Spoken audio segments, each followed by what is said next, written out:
This conference will now be recorded.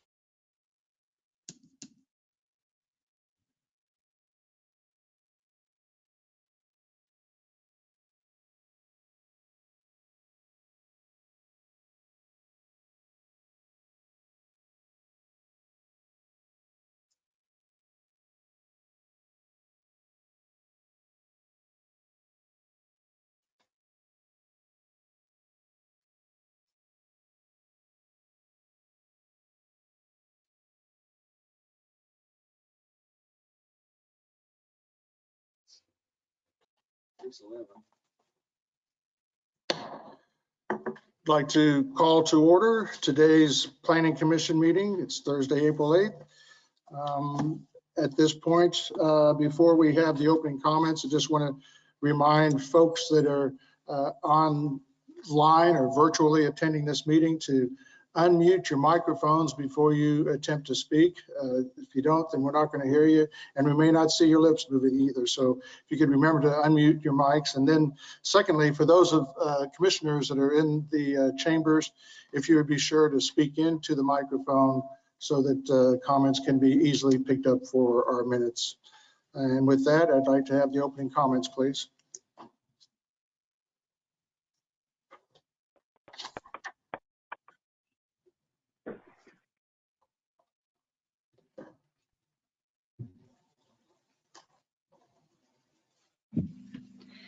Before we begin the agenda, the Wichita-Sedgwick County Metropolitan Area Planning Commission and the Wichita-Sedgwick County Board of Zoning Appeals would like to take this opportunity to welcome everyone to this public hearing. For those at Century 2, copies of the agenda for today's meeting, the public hearing procedure and Planning Department staff reports on all agenda items are available in the lobby.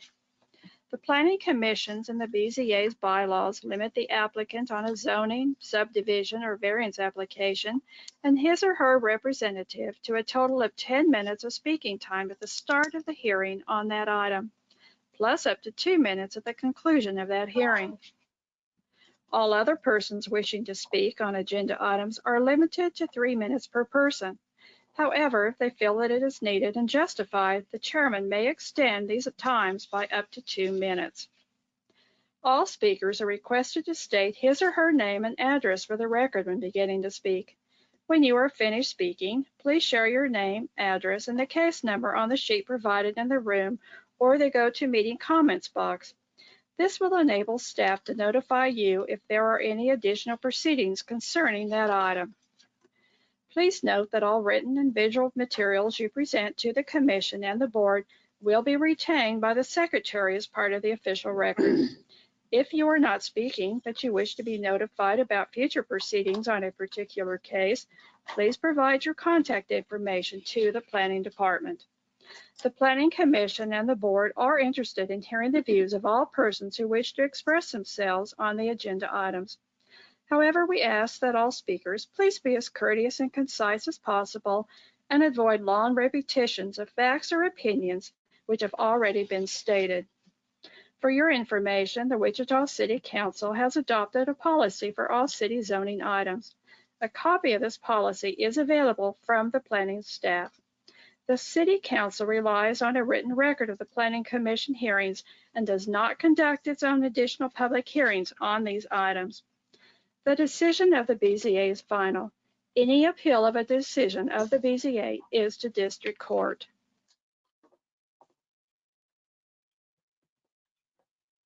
Thank you for that.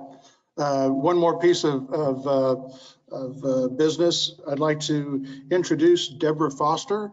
She is our newest member to the Planning Commission. She is replacing David Foster, and there is no relation between the Fosters. So I'd like to welcome you to the Planning Commission. Thank you. With that, we'll have the approval of minutes from the March 18th meeting, and I show Miles and Blick to be absent from that meeting. Mr. Green, I have a correction to the minutes. Okay. On page 9, while I was not attending the meeting. It does show that I seconded a motion made by Mr. Bill Johnson. And I did Okay. not. I Okay. was not there. Okay. I think it was probably Ms. Fox that made that motion, seconded that motion. We look so much like Cindy. Okay, so the motion was made by Mr. McKay, second by Mr. Bill Johnson, and we have that one correction. Are there any other comments on the motion? All those in favor of the motion signify by saying aye. Aye. All those opposed, nay. Motion carries. And what is our, That would be, no, we have 12 present, so 2 would have to abstain. So then we have 10:02. 10:02? Okay.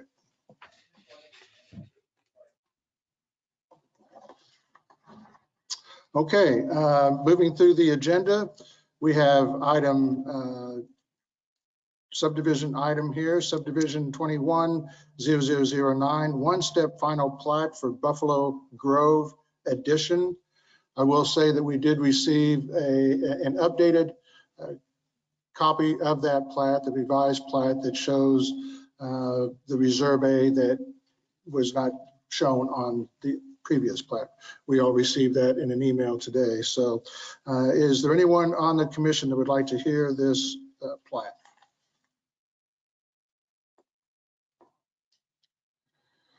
Seeing none, is there anyone at Century 2 that would like to hear this case? Mr. Chairman, there's no one here to speak on this case. Thank you, Mary. And is there anyone virtually that would like to hear this case? I would like to hear the case.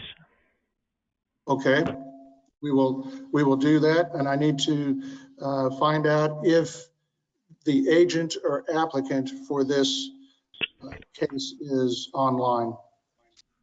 Yes, Chairman, I'm online. Brian Lindeback, MKEC Engineering. Okay, thank you. We will hear this case.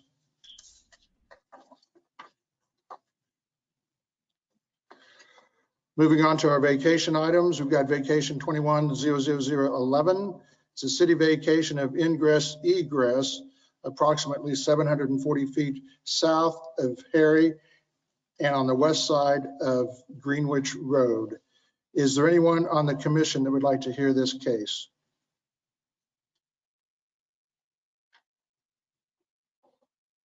Seeing none, is there anyone at Century 2 that would like to hear this case?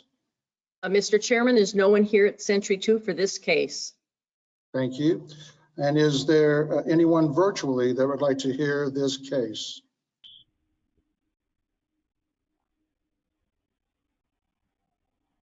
Seeing none, we will hear this case.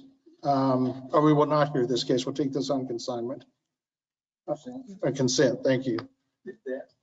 Thank you very much. And next case is vacation 21-00012.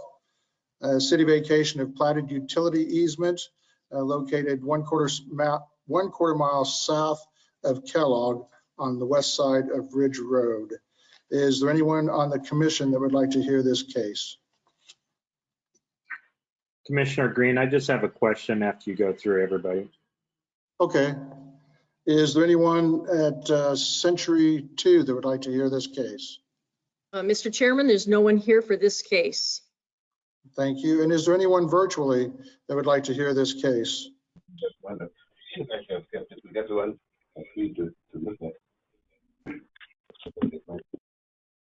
Okay, I don't hear anybody. Mr. Blick, if you have your question. Yes, this is just a question from staff. Has anybody emailed or called in opposition of this or in favor? Stephen Banks, Metropolitan Planning. No, there has been no call in or inquiry or email that we've received on this case. Thank you. That's all I have.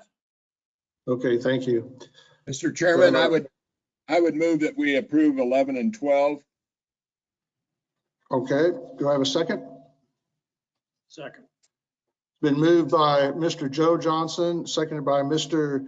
Bob Dool to approve the items on the vacation cases. All those in favor of the motion signify by saying aye. Aye. All those opposed, nay. Motion carries unanimously. Moving on to the public hearing items, we have conditional 21-0004 and zoning 21-003 that's located at 2929 North Market. Is there anyone who would like to hear this case on the commission?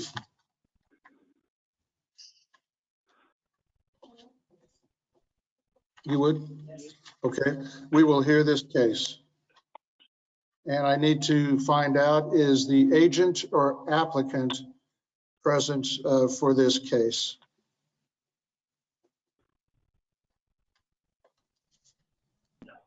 Mr. Delgado or Mr. Decker or Mr. Duncan?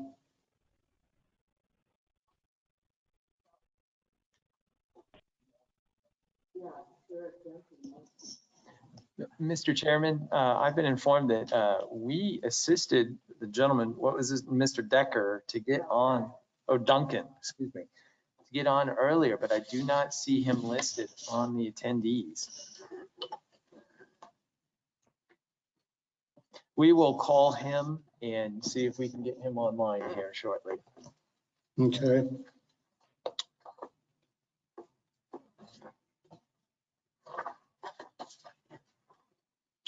Moving on to our next case, zoning case 21-0004. It's a city zone change from SF5 family residential to MF29 multifamily residential located at 9220 East OC. Is there anyone on the commission that would like to hear this case?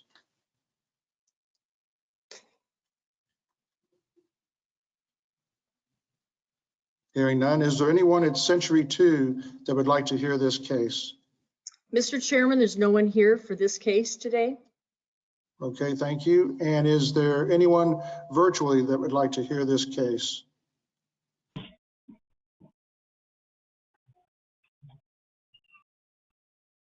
Hearing none, we'll take this one on consent. Moving on to our the county conditional case 0009. It's a conditional use to allow camper and boat storage on property zoned rural residential located 19721 West 6th Street South. Is there anyone on the commission that would like to hear this case? Commissioner Green, I just have a question at the end after you're done. Okay. Is there anyone at Century 2 that would like to hear this case? Yeah, Mr. Chairman, there are several people here at Century 2 that would like to hear this case. Okay, we will hear this case. And do we have the agent or applicant present? The applicant is. Terry Hettinger? Yes. Okay, thank you.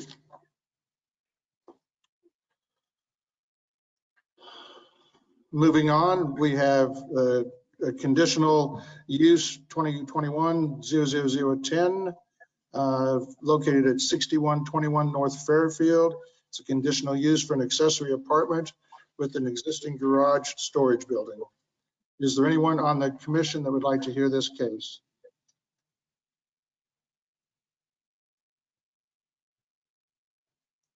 Hearing none, is there anyone at Century 2 that would like to hear this case? Mr. Chairman, there's no one here for this case. Thank you. And is there anyone virtually that would like to hear this case?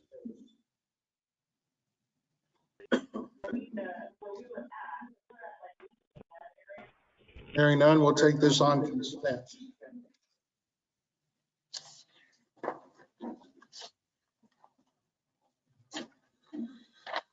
Moving on, we have conditional use for major utility at 2021-00011. It's located at probably 1,200 feet east of the intersection of 13th and Ridge Road. It's also associated with the BZA case that we will be hearing. Is there anyone on the commission that would like to hear this case?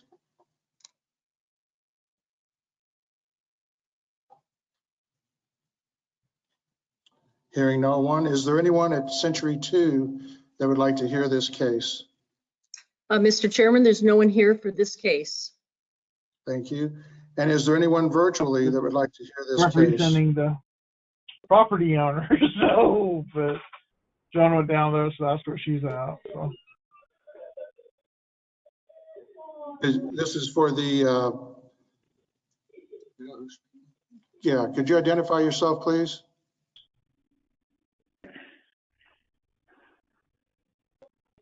Is there anyone that wants to hear this case located at east of the intersection of 13th and Ridge Road?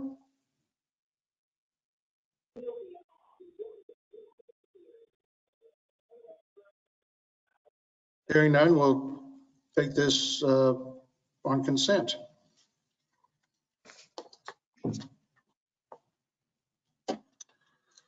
Moving on, we have CUP 21-00013, along with the zoning case 21-00011. It's a county zone change from SF20 single family and limited commercial to general commercial located 1,400 feet south of I-235 on the west side of Meridian. Is there anyone on the commission that would like to hear this case?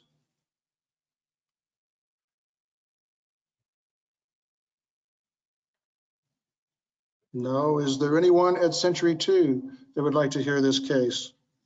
Mr. Chairman, there's no one here to speak on this case. Is there, thank you. Is there anyone virtually that would like to hear this case?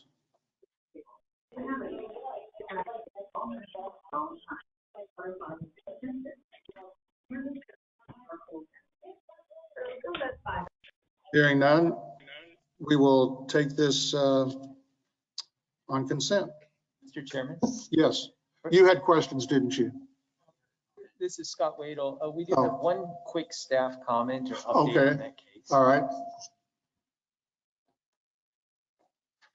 Sorry, Philip, that was something, you said something to me about that before the meeting. That's okay. There's only a few cases to keep track of today. Philip Zevenbergen with planning staff.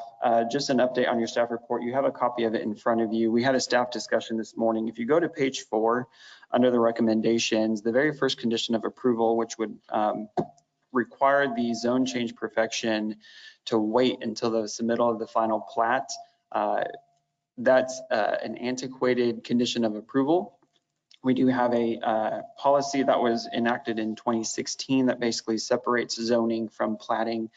We used to require the platting to be done before the zoning to be perfected, only to find out that we're constantly extending it or waiving requirements and things like that. So we do separate zoning actions from platting actions. And so it is the new staff recommendation is to actually remove that condition of approval. That the final plat is not required in order to perfect the zoning. And so your conditions of approval will just be items 2, 3, and 4. And so this will probably require a separate motion and second since it has a different recommendation, but there still has been no opposition. We did have conversation with the applicant today and they are fine with that. So there's no need to have any issues still taking this item on consent. We just wanted to make you aware that as you are approving this, that there is a change to the recommended conditions of approval. Okay, thank you, Philip. Sorry for the oversight on my part. Do we want to just go ahead and take this one separately now? Would that be the easiest way to do that, Mr. Wadle? I believe so, because you've had the conversation on it while it's fresh. Okay. Make a motion to approve agenda item 4.6. Okay. With as amended. Okay. Second. It's been moved by Ms. Fox, seconded by Mr. Warren, to approve the agenda item 4.6 with the change that was made on item 1 for the conditions for approval. Any questions on the motion? Hearing none, all those in favor of the motion, please signify by saying aye. Aye. Aye. All those opposed, nay. Motion carries unanimously. Moving on to our next case, it's PUD 210002. It's a PUD for Buffalo Grove, number 83. It's located at the northeast corner of 127th Street and East Pawnee. It'd be 127th Street South and Pawnee. Do we have anyone on the commission that would like to hear this case?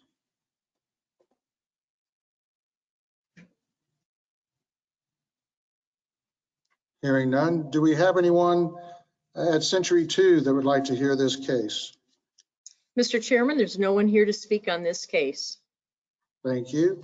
And is there anyone virtually that would like to hear this case? Yes, I would like to hear this case. Okay, we will hear this case.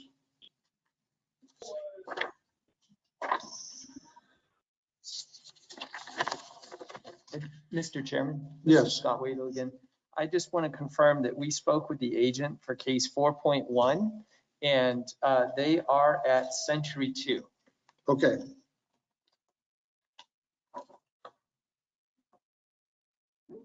All right. Thank you. Moving on to our next case, zoning case 210009. It's a city zone change from limited commercial to single family residential to general commercial located at 5326 South Broadway. Is there anyone on the commission that would like to hear this case?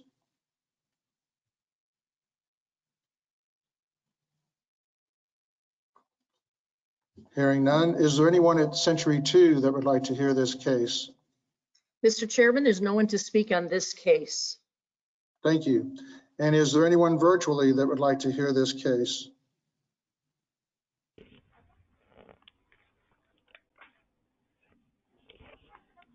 Hearing none, we'll take this one on consent.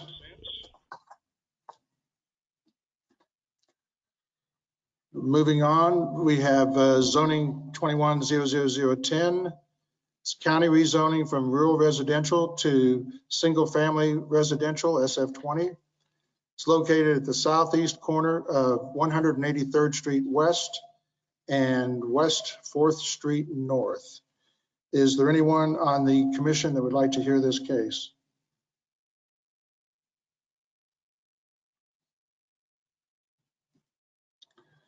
Hearing none, is there anyone at Century 2 that would like to hear this case? Mr. Chairman, there's no one here for this case. Thank you. And is there anyone virtually that would like to hear this case?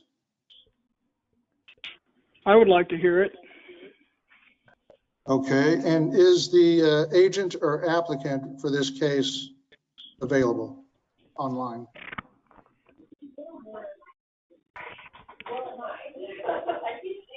Either Matt Eck or Phil Meyer, Chris Rose.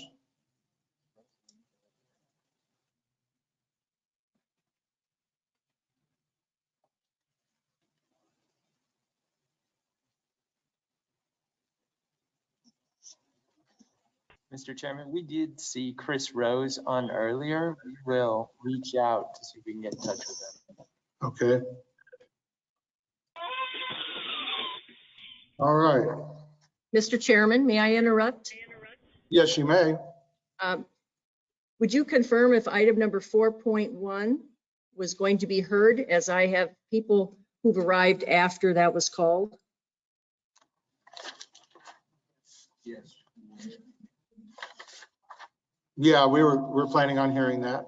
Very good, thank you. You're welcome. And you're going to get a hold of Mr. Rose on this 4.9? Okay. Mr. Chairman, I would move to approve agenda items 4.2, 4.4, 4.5, 4.9, or 4.8. Okay. It's been moved by Mr. Warren, second by Mr. Bill Johnson.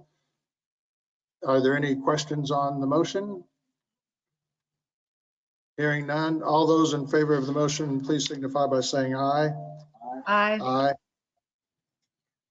All those opposed, nay. Motion carries unanimously.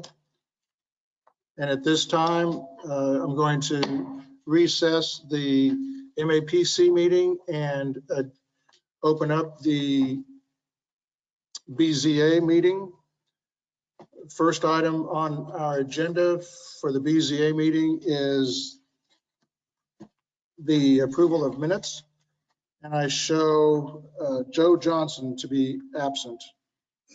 Move for approval. Second. There's been a motion made by Mr. McKay, second by Mr. Warren to approve the minutes. Any questions on the motion? Hearing none. All those in favor of the motion, please signify by saying aye. Aye. All those opposed, nay. Abstain. And those abstaining, 1. So it'll be, the vote is unanimous, is approved, 11:01.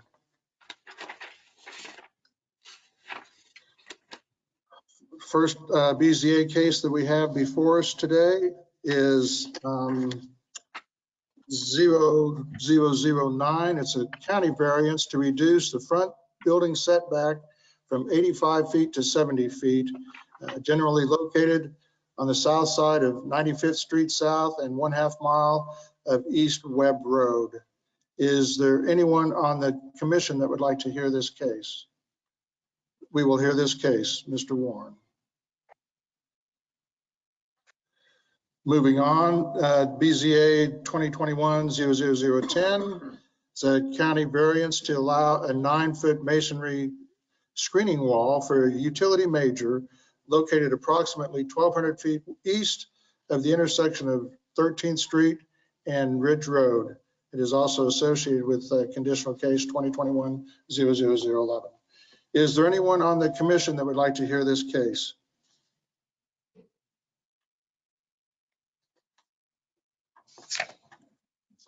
Hearing none. Is there anyone at Century 2 that would like to hear this case? Mr. Chairman, there's no one here for this case. Thank you, Mary. And is there anyone virtually that would like to hear this case?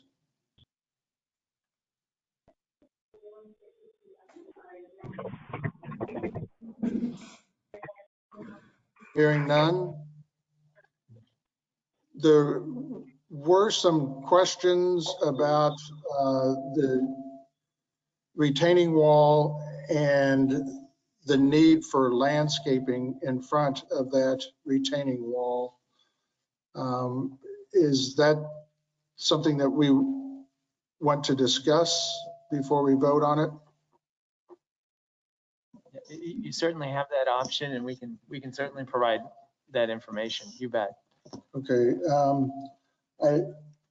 If there's nobody on the commission that has any concerns one way or the other with the landscaping portion of that piece, there will be a 9-foot retaining wall.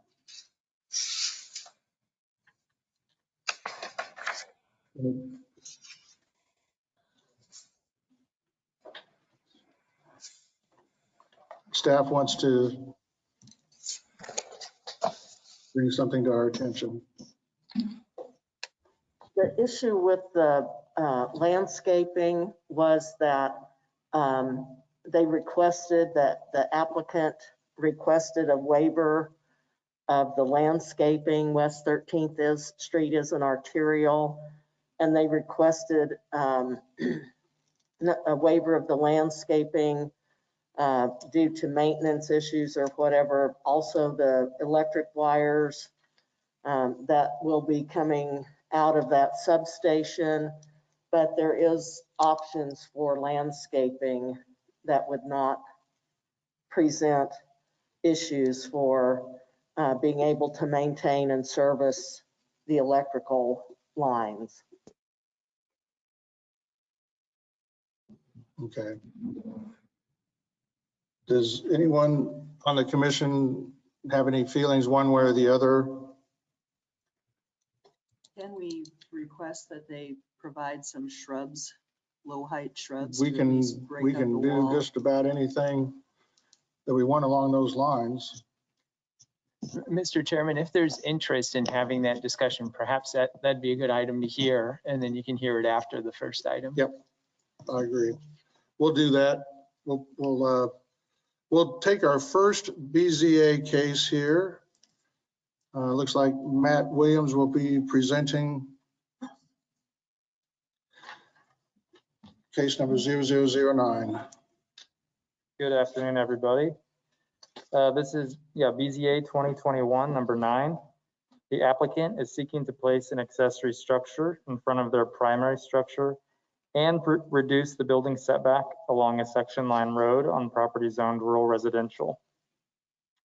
The applicant plans to construct a 100 by 40 foot accessory building between their existing home and East 95th Street. Go to the next one. The accessory building would be used for storage in a workspace. It would sit 70 feet from the center line of East 95th Street. And in order to place the accessory building in this location, they would be requesting a variance to reduce that building setback from 85 feet to 70 feet. And they're asking for an adjustment to permit an accessory structure in front of a primary structure on property that's less than 5 acres. So in the unincorporated area of the county, the zoning code requires an 85-foot setback from the center line of a section line road. The existing home sits 240 feet from that section line road, or from the center line of the section line road. And the proposed accessory building would sit roughly 130 feet to the north of the existing home. The applicant is requesting to place it in this location to avoid disrupting existing sewage laterals in the area and several mature trees. The zoning code states that accessory buildings shall not be placed in front of the primary structure except on lots of more than 5 acres. As I said, this can be permitted by an adjustment. The Derby Mulvane Joint Area Plan, completed in 2010, includes a 2030 future land use guide that recommends this section of East 95th Street to be a parkway by 2030. We reached out to Sedgwick County Public Works, and they noted that this is also within the limits of their Arkansas River Crossing and 95th Street study completed in 2017. That study recommends that this be developed into a multi-lane parkway with a 120 foot to 150 foot right of way. As can be seen in the attached design, you can go to that slide. A couple more forward. Next. But it's attached in your packet. It might not be on the PowerPoint. But as you can see in that design, additional right-of-way will be needed for this corridor to allow for road improvements on both sides of the road. These improvements will include a sidewalk on the south side of 95th Street, and this section of 95th Street between Webb and Greenwich will most likely be developed with a 120-foot right-of-way, although that hasn't been finalized yet. Allowing the setback reduction as requested would place the accessory structure within 0 to 10 feet of that future right-of-way limit. Therefore, Public Works is recommending that we limit the setback reduction to 75 feet from the center line to avoid potential conflicts in the future. Properties surrounding this property are all zoned rural residential, and they're developed with a mix of rural residential uses. The applicant states that this property is unique because this is the only location on the property that this building could sit. They state the sewage laterals for the existing home, old sewage laterals, and mature trees, one that includes a tree house, prevent this building from being located in a different location. The applicant also states that granting the variance will not adversely affect the rights of the adjacent property owners because none of the other homes are within viewing sight of this new building. And the applicant states that without this variance, the mature trees in the driveway would need to be removed or disturbed. Should the board determine that all 5 of the necessary conditions required to grant the variance be found, staff is recommending that the building setback be reduced from 85 feet to 75 feet, which is as requested by Public Works, and the adjustment to allow the accessory structure in front of the principal structure on less than 5 acres should be granted as well. Those come with conditions that the setback only apply to the accessory structure and that all building permits are gathered. I do want to say that I did speak with the applicant today. They should be here, and they were okay with that reduction to 75 feet. And then I can go through a couple slides next. Here you can see kind of the location of that building, the 100 by 40 foot to the north of the primary structure. Next slide. And then as he scrolls through these are just the area. This is the site across the street to the north, and then east and west of the property. So I'd be happy to answer any questions. Any questions for staff?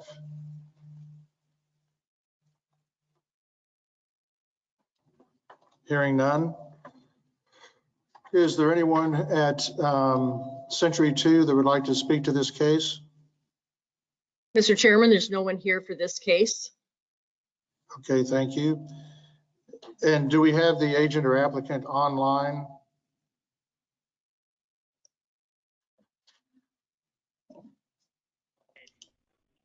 Okay, we do not. Is there anyone virtually that would like to hear this case? Yes, this is Mike Klassen, owner. Oh, okay.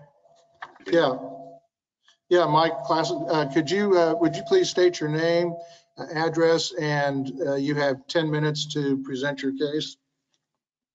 My name is Mike Klassen, and I live at 10401 East 95th Street. And I've been listening, and pretty much what everything that has been said from Mr. Williams, I believe is his name, is pretty much what I'm asking for. I don't know what else I could add to it, but I am hoping that you can allow me to do this. I guess that's it. Okay, thank you, Mr. Klassen. Are there any questions from the commission for Mr. Klassen? Yes, Mr. Warren. Yeah, Mr. Klassen, Chuck Warren here. I was not concerned at all with placing the building there. Mine was a setback. So you can still do what you want to do if we reduce that setback to 75 foot. Yes. Okay, that was my only concern. Okay, thank you. Any other questions for the speaker or for the applicant? I'm sorry. Hearing none. Is there anyone virtually that would like to address the commission on this case?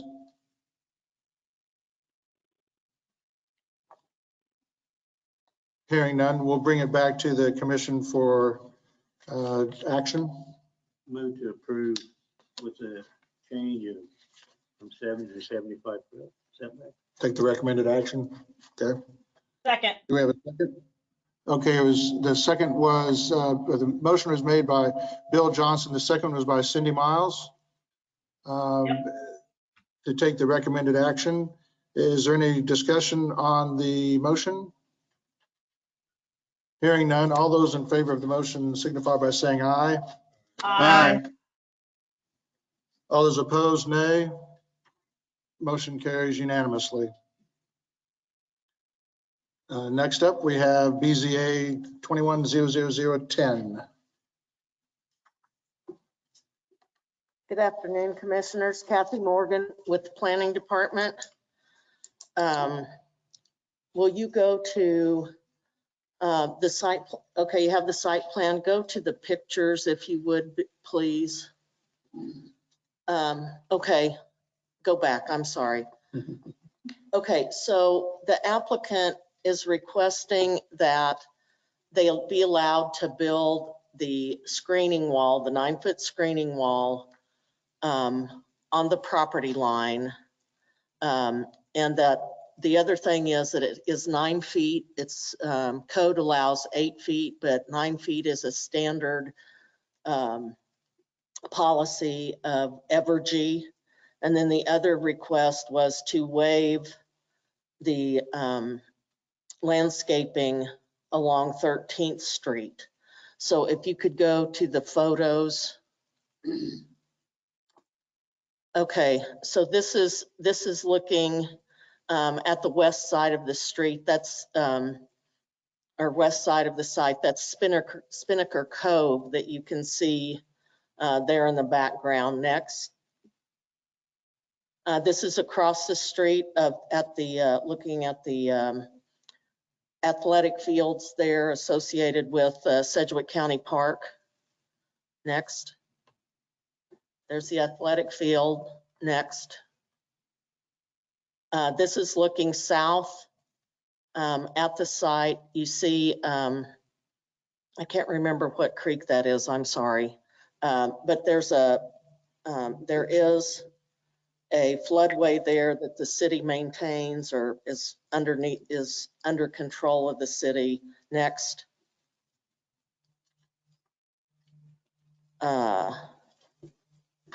Okay, Spinnaker Cove, I'm sorry, that first one was the addition, the subdivision to the west of the site. Next.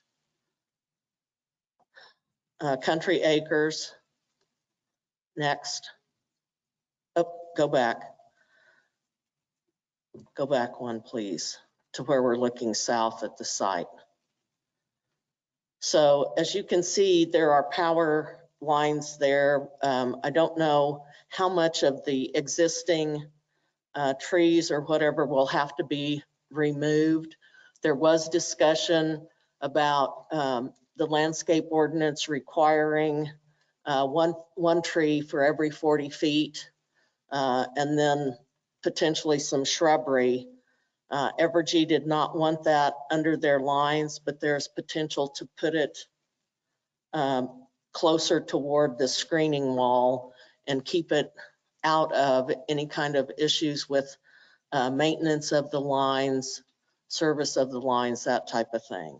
So I'll answer any question. I don't know if the applicant or the agent is online or not. Yeah, he is. Rebecca Melius with PEC is agent for the applicant, and I am online, and I can answer any additional questions. Thank you. Is there anyone on the commission that have any staff questions? Yes, Ms. Foster. Thank you. Is there enough room between the right of way and where this wall is going to be to put a row of shrubs in that would at least break up the loom of this 9-foot tall wall that would all be below the power lines? Can you enlarge that site plan? There should be a site plan in your packet. If you can look at that. Rebecca, oh, that is awfully tiny. I'm sorry, my eyesight is not good enough to read those teeny numbers. Rebecca, can you provide us with the setback, how far back that line is? The wall. Sure, you bet. So that there would be some space for some shrubbery. Again, the major concern, and I know that staff from Evergy are online as well, so they can speak more specifically to the safety concern. Putting trees in specifics near the high lines is a direct, I'm going to say violation, because that's the only word that's coming to my mind right now, of their safety code that they have, published safety code. And so the desire is to not end up with any trees. In regards to shrubs, I believe that we probably have enough space. The concern that I would have is right now, what has been discussed is the 10-foot of access easement, which is the hatched area, the lined hatched area is 10 foot off of the wall, is intended right now to be the gravel access easement. So to say that we can't make something work there is not fair. I do believe we could probably make something work, but I would want to make sure that Evergy can speak in regards to the long-term maintenance concerns with that landscaping as well. So can I ask how much room there is between the edge of the access, 10-foot access easement and the right-of-way line? How many feet? Does someone There's a know? platted 20-foot utility easement adjacent from the right-of-way line to the wall.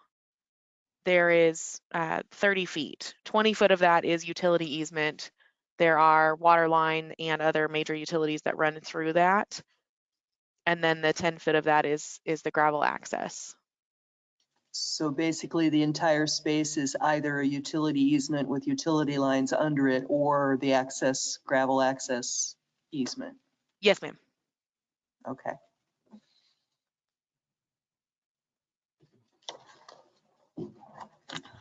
Yes, Mr. Warren. I've got a question.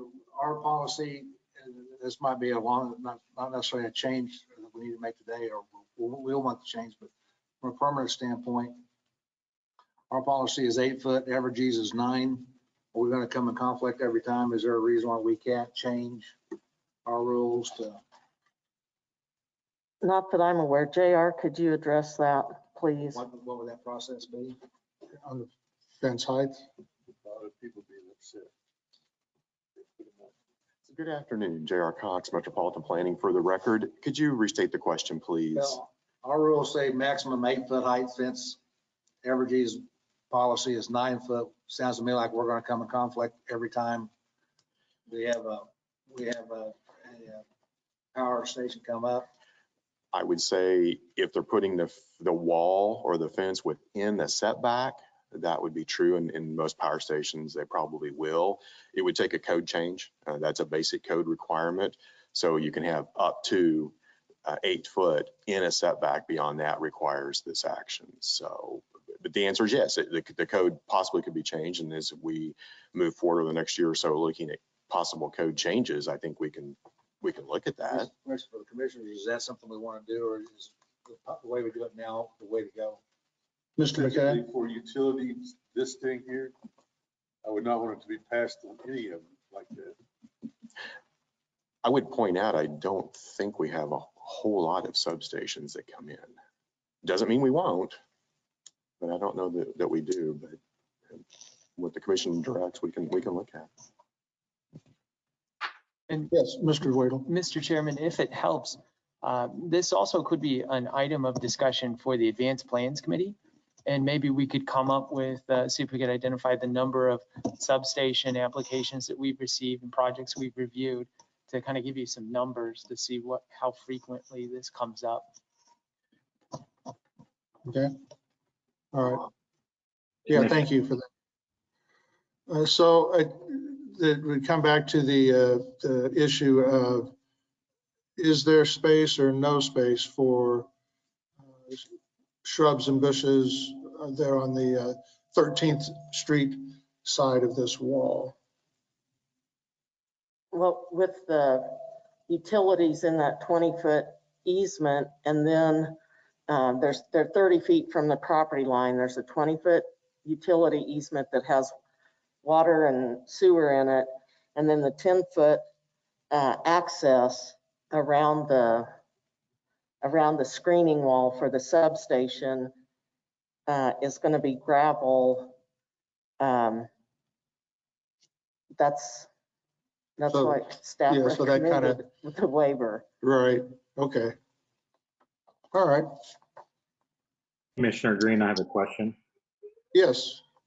So this question's for staff. It's kind of hard to read the site map, but the question I have is from the roadside going down to where the roadside gradient, it looks like it's about a 3 to 4 foot drop. Is that about correct? Rebecca, would you answer that, please? I would, and that is correct. Okay, so about 3 to 4 foot drop, but then we're looking at a 9-foot wall. So we're really probably about 4 to 5 feet is what's going to be probably sticking up above what roadside is. You'll actually have another, you're gonna have to split the difference. A portion of this is within floodplain and will have to be raised out of the floodplain to meet Evergy's requirements as well. So we'll have somewhere between 1 and 2 feet of fill for the substation, and then the wall. So you are correct. You're going to go down 4 foot and then come back up 2. So your net is in that probably 7 foot range.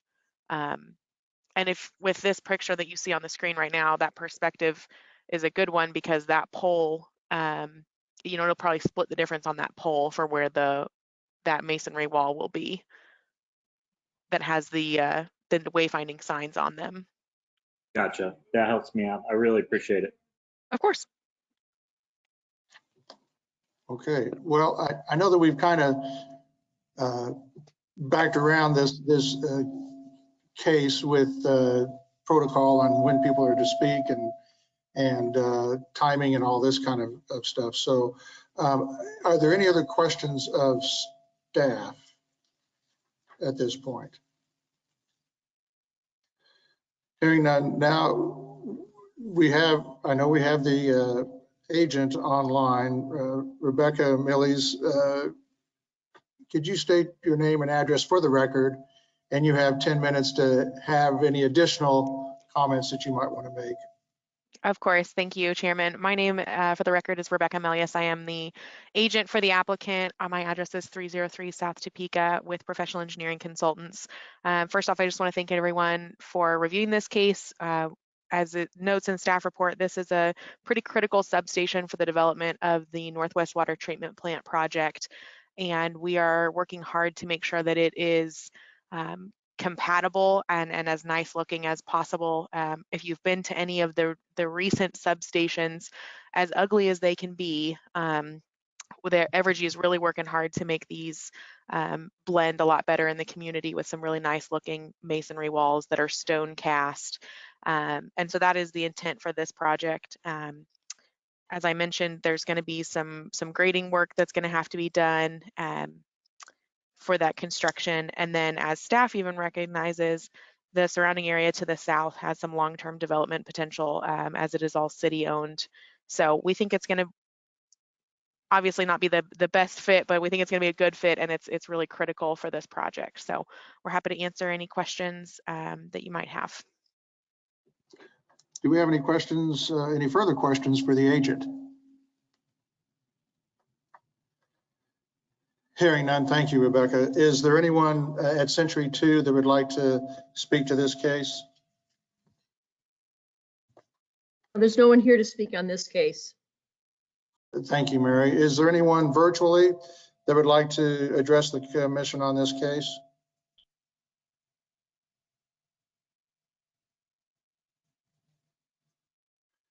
Hearing none, we'll bring it back to the commission for action.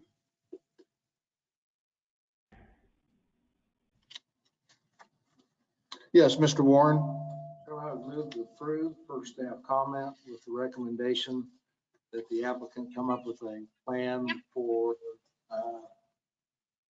bushes. Some kind of shrubbery that would be staff approved. Second. Okay, it's been moved and seconded. Any questions on the motion? I'm not sure where they're going to put bushes. Basically, Well, I'm the one who asked, but if staff can't come up with it, then that's the plan. okay. So thank you. They get the administrative authority to make a decision. Yes, Mr. Wadle. So, Mr. Chairman, just to make sure we're all on the same page, my understanding of the motion that's currently being considered is that the applicant would be required to come up with a plan for landscaping, including that area along 13th Street that would need to be approved by staff. Yes. Is that correct? And if they can't come up with something, then you can't come up with something, then nothing happens. The substation goes in, it just, there would be no landscaping. Is that what you're saying? The applicant can't come up with a plan, the staff can't come up with a plan that works, and nothing happens. The approval goes without any landscaping. Okay, just wanted to clarify that piece of it. Let me put it this way, if the applicant comes up and says, we can't do it, and staff is good with that, then that's the way it goes forward with that. Okay, It will go without landscaping. Okay. Clear? Yeah. Okay. All those in favor of the motion, please signify by saying aye. Aye. All those opposed, nay. Motion carries 11-0 because Mr. Johnson is not here to vote. So is there any way that we can do something about the feedback? We appreciate it. Thank you. Yes. At this point, we will adjourn the BZA meeting and reconvene the MAPC meeting. First item on our agenda will be the one-step final plat for Buffalo Grove Edition. Neil Straw Planning Staff, Buffalo Grove Edition is located on the northeast corner of Pawnee and 127th Street East. Next slide, please. Next slide. This encompasses 38 lots. Proposed zoning is PUD, Plan Unit Development, which is item 4.7 on today's agenda. This is the preliminary plat. The plat includes 35-foot alleys, providing access to the rear of the lots in blocks 3, 4, 5, and 6. Next slide, please. Per item A, Public Works required the applicant to extend sewer and water to the site. Drainage addressed in item H can be updated. I've since been informed the drainage plan has been approved by city stormwater. Next slide, please. This is the original final plat, which has since been revised. Next slide. This is a PUD. Next slide. Okay, this is the updated final plat showing a widened reserve along the north portion of the plat, north edge of the plat, which wraps around the east edge also. Per item I, access control, one street opening along both Pawnee and 127th has been platted and approved by city traffic. Internally, there's also complete access control along the loop street, since access is provided to the rear of the lots through the alleys. Paving is required of the streets and alleys per item J. Also, sidewalks along the loop street is required. Item K is in regards to the use of alleys as the primary means of access. We needed a waiver on that since, in this case, since alleys typically provide secondary means of access, so that waiver would be included with approval of the plat. And the last issue reviewed at the subdivision committee was street names per item R. This revised plat does include some revised street names. At this point, there still needs to be a agreed upon name for Bison at the top edge of the plat that will need to be agreed upon prior to this plat going to city council. Subdivision committee approved the plat, recommended approval of the plat subject to these comments. Any questions? Any questions for staff?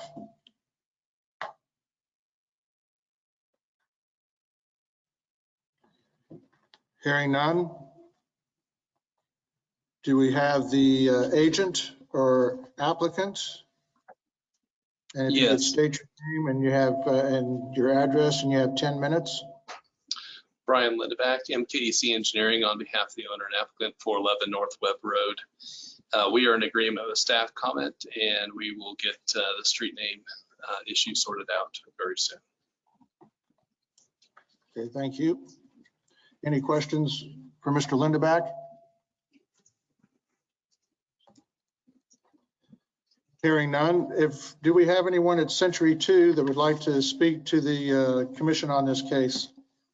Mr. Chairman, there's no one here at Century 2 to speak on this case. Okay, thank you, Mary. Is there anyone virtually that would like to address the commission on this case? And if Yes. so, if you could give us your name and your address, and you have 3 minutes. Yes, Kirk Farber, and I'm at 2137 South Sierra Hills Court. I'm in the addition to the northeast of this development, planned development. And would this be at the time that if I had any opposition, or ask, has there been any opposition sent in regards to this? I have not received any opposition. Staff has not received any opposition to this. You haven't received any emails or anything in regards to opposition for this development? Nothing at all. For the platting portion of this case, that is correct. They have not, the platting piece of this has not received any correspondence for or against. Now, I believe that there could be a zoning case that I believe that there has been some correspondence on that. But at this point, we are discussing the plat portion, the platting portion of this. Okay, I'll wait to make comments during the zoning portion. I apologize. That's perfectly okay, Mr. Farber. Thank you for your interest and your question whether or not this was the appropriate time. Is there anyone else on virtually that would like to address the commission on the platting of Buffalo Grove, not the zoning of it?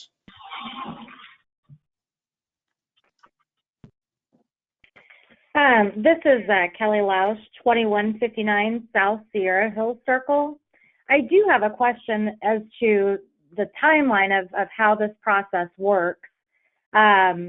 If a plat is being asked to be approved, doesn't that already assume that the zoning change has been approved? Mr. Wadle? Sure. Actually, I was going to defer. Neil, do you want to provide a brief overview? Yes, this plat does not assume the zoning change will be approved. The current zoning is SF5, and this plat being approved would actually be approved for SF5. It will take the zone change to be approved, which is later on in this agenda, for that PUD to work. Perfect. Thank you for the clarification. If I could, maybe to make it so the plat is about the layout of the property, where utilities should go, where access will be provided to access public streets, and where the public streets within the development should go. The zoning will be about the land use. So should it be single family homes? Could it be duplexes, townhomes, those kind of things? So one is about the use of the property. The other one is about the layout of the property. Okay, thank you, Mr. Wadle. Is there anyone else virtually that would like to address the commission on this plat? Mr. Chairman, I have a question about the plat. This is Rhonda Parnell, 12805 East Cherry Creek Court. I'm sorry, I stepped all over your name. It's okay. Rhonda Parnell. Okay. And my address, you need that still? Yes, please. Yes, 12805 East Cherry Creek Court. And if I understand, yes, if I understand it correctly, the plat would mean the area. I guess my question, if this fits here, how far north does the plat reach?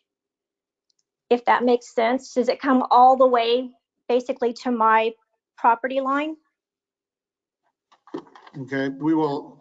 We'll make a note of that, and the Mr. Chairman, I can speak to that if you'd like. The agent will have a rebuttal time, and he'll keep track of the questions that you may have, and then he will respond to that. So your question was, how far north does the plat go? Correct.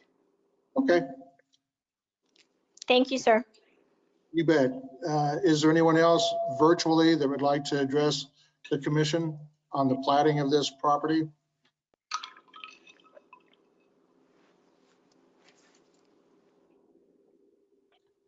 Hearing none, we'll bring it back to the agent, and you have 2 minutes.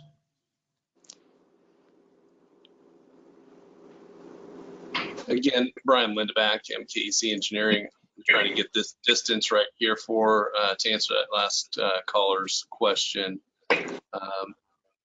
Just to, as I pull this up and get the distance, just to let you know, there's a substantial amount of land. I think it's over 20 acres between our property and the property that the caller had in question.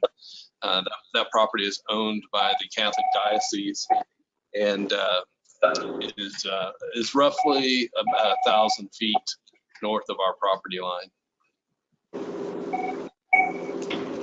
So hopefully that helps. Brian, the 1,000 feet that's the distance between your plat and her area?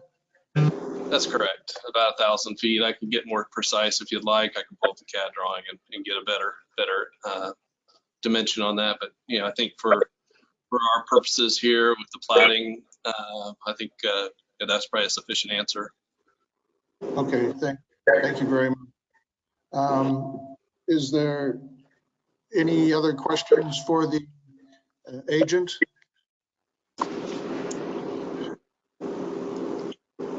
Hearing none, we'll bring the discussion back to the commission for action.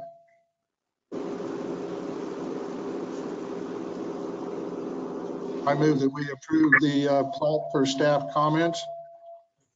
Been moved by Green, second by Dool to approve.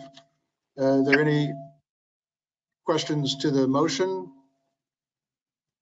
Hearing none.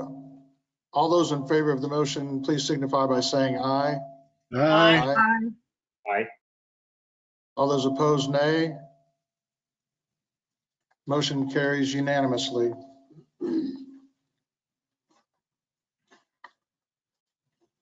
Thank you, Neil. Moving on to the next part of our agenda, public hearings. We have item 4.1, which is a conditional use for 0004 and zoning at 0003. And Kathy? Yes, Kathy Morgan for the Planning Department. This, as you can see on the screen, is the zoning map. The entire portion for the conditional use is outlined in that teal color. The dark gray color is general industrial. The pink is general commercial. And then south of that is MF 29, I think.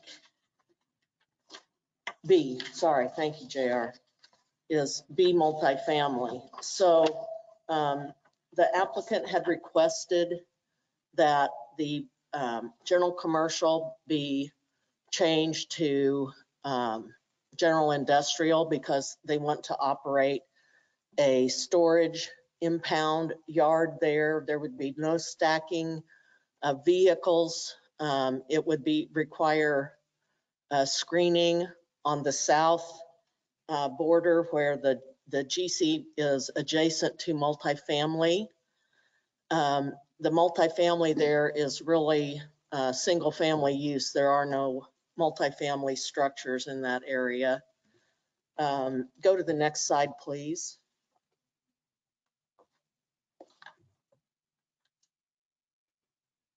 And so you can see this is a larger area where you can see you have limited commercial on the north side of 29th Street. Immediately north of this property is general industrial, general commercial to the east and to the west, and the multifamily is south of that location. And then you have the limited industrial across the railroad tracks to the east.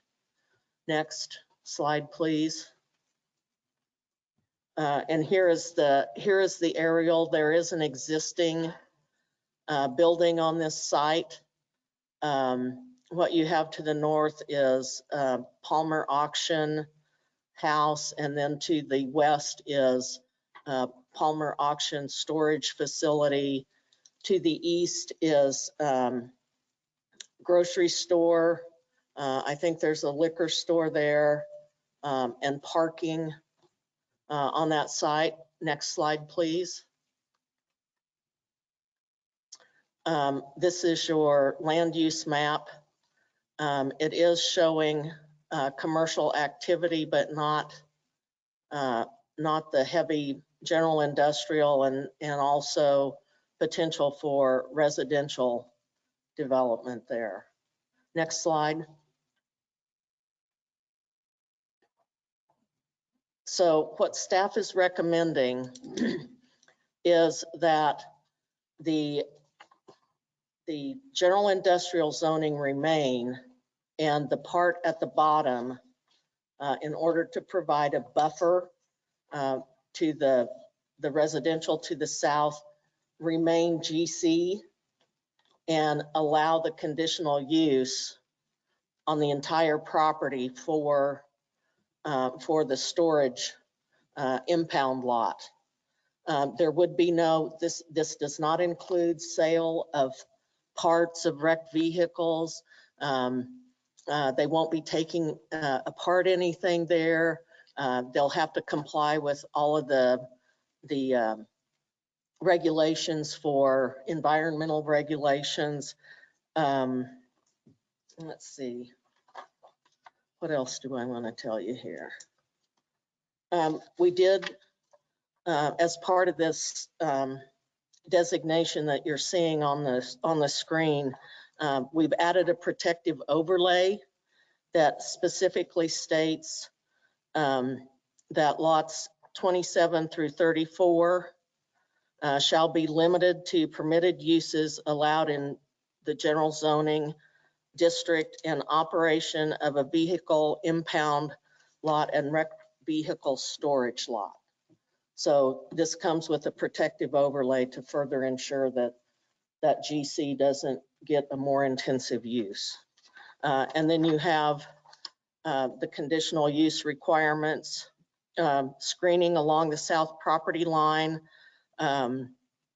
shall be provided in the form of an 8-foot solid screening wall and 1.5 times the required landscaping, 9 shade trees and a 15-foot buffer along that wall per the Unified Zoning Code. Let's see. Parking for the employees on site, blocking devices for keeping the fences will have to be like a Knox box or whatever to allow fire and emergency access. So staff recommends that the Planning Commission approve the zoning change with the protective overlay from GC to GI, and approve the conditional use for the wrecking salvage yard based on the following findings as indicated in your staff report. Go through the slides, will you please? So this is looking east at the north, north of site from Park Place. So I'm looking back toward the pictures, looking back toward the Broadway from Park Place. Next. This is the south half of the site, again looking east. Next. This is looking, I'm on the site, on Market, looking east at Broadway, toward Broadway. Next. This is looking north along Park Place. On the left side of the screen, you see storage for Bud Palmer auction. Next. This is looking northwest at the site, you see there on the right side of the screen, that's an existing warehouse building.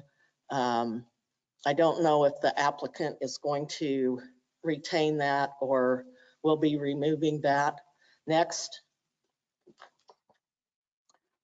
This is looking northwest from Park Place, again at the Bud Palmer storage.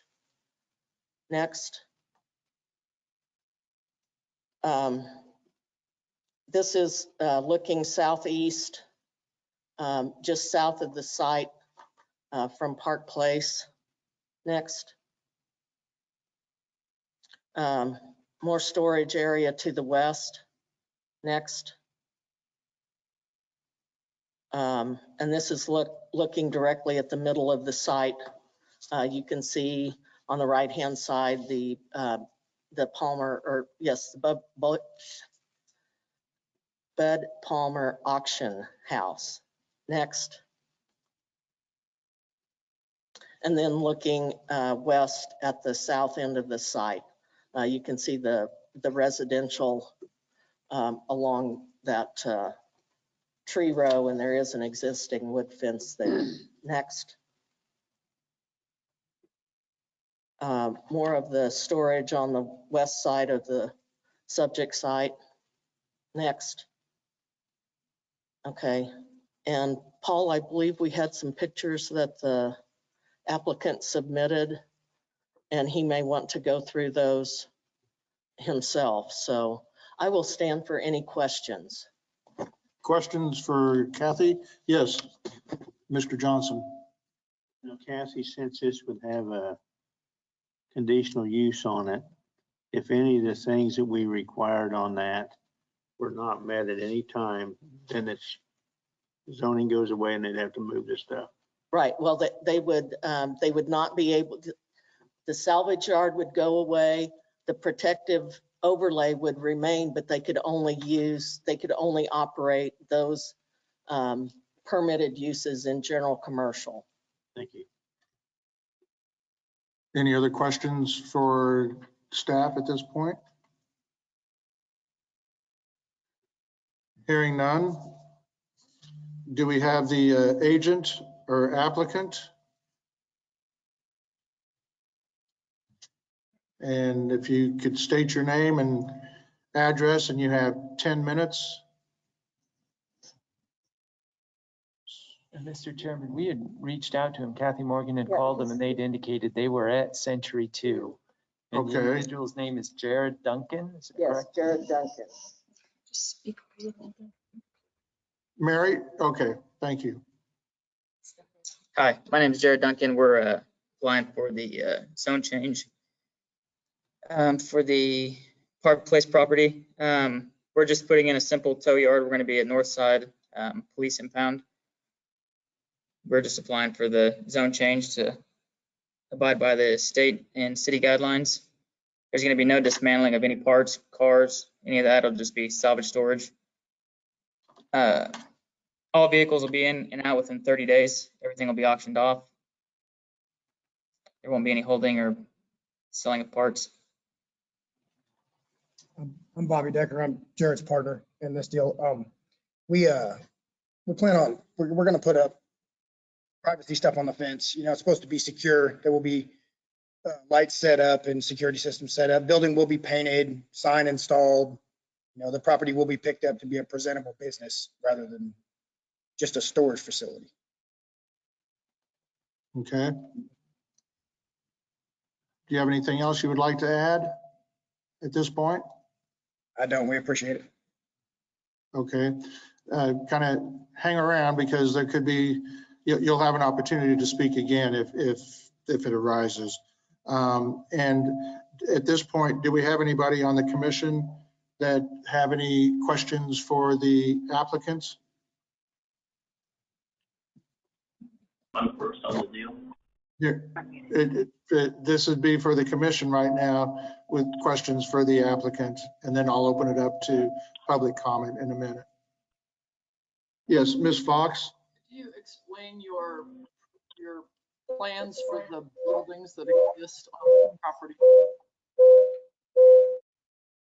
This would be for Mr. Decker or Mr. Duncan Could at you repeat the Century question? 2. We had an audio overlay. Got some feedback stuff here. Yes, did you hear the question, Mr. Duncan or Mr. Sorry, could you guys Decker? repeat the question? I don't know if you can still hear us. Yeah, we can hear you. Can you hear us?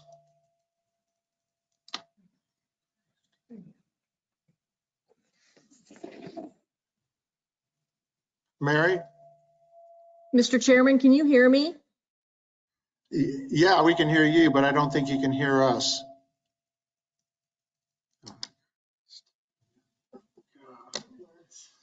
Mr. Chairman, can you hear me? Can you put the camera? Yes, I can.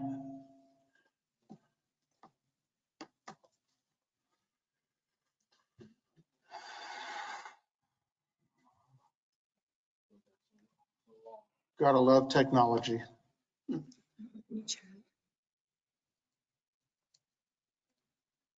Scott, I think we've lost the feed. They We- can't we- hear they- them, they can't hear us. Yeah.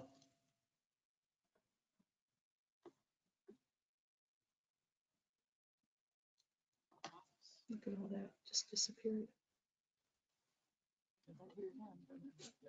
We call Mary on the telephone. That's what I was checking to see if I've got her on my phone. Mr. Chairman, can you hear me? Yes. I just have her office number. Can you give her a thumbs up? I can hear you, Those people. but the camera's not on me.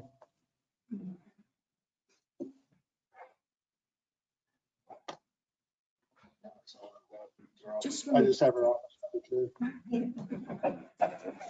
You have a cell phone for her?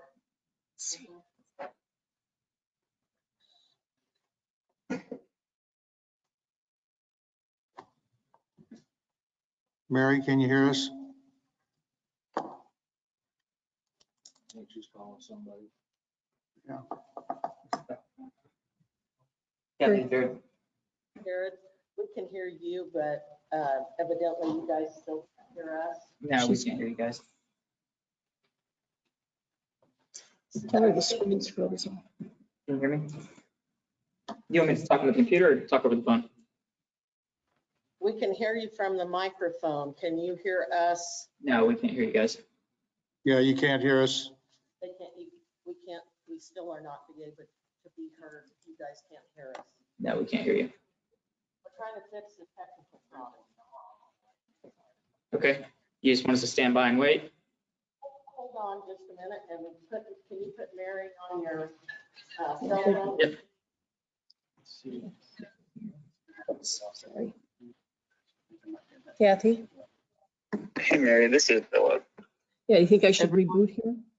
No, on the right-hand side of the screen, on the right-hand side of the laptop on the podium, there's that knob that controls the volume of the speakers in there. Yeah, we've had that. Yeah. Okay, that didn't get bumped. I don't think so. Speak to us. Okay. She's thinking this got bumped. Can you hear us, Mary? Now we can. You can hear us? Mary? Yes, we can. Okay, all right. Yes, Thank you. Mr. Wadle. I just want to give you a brief update. It sounds like we've had a network glitch for the city's network. And so that's what we were experiencing because they just had it with the council meeting that's going on right now. So, Okay. yeah. All right.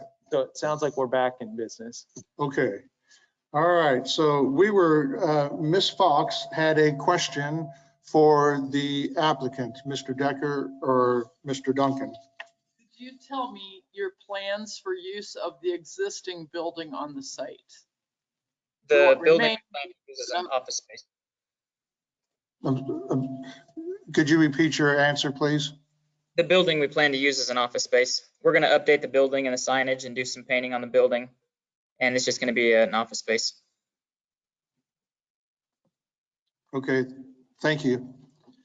Any other questions from the commission for the applicants? Hearing none. At this point, is there anyone else at Century 2 that would like to address the commission on this case?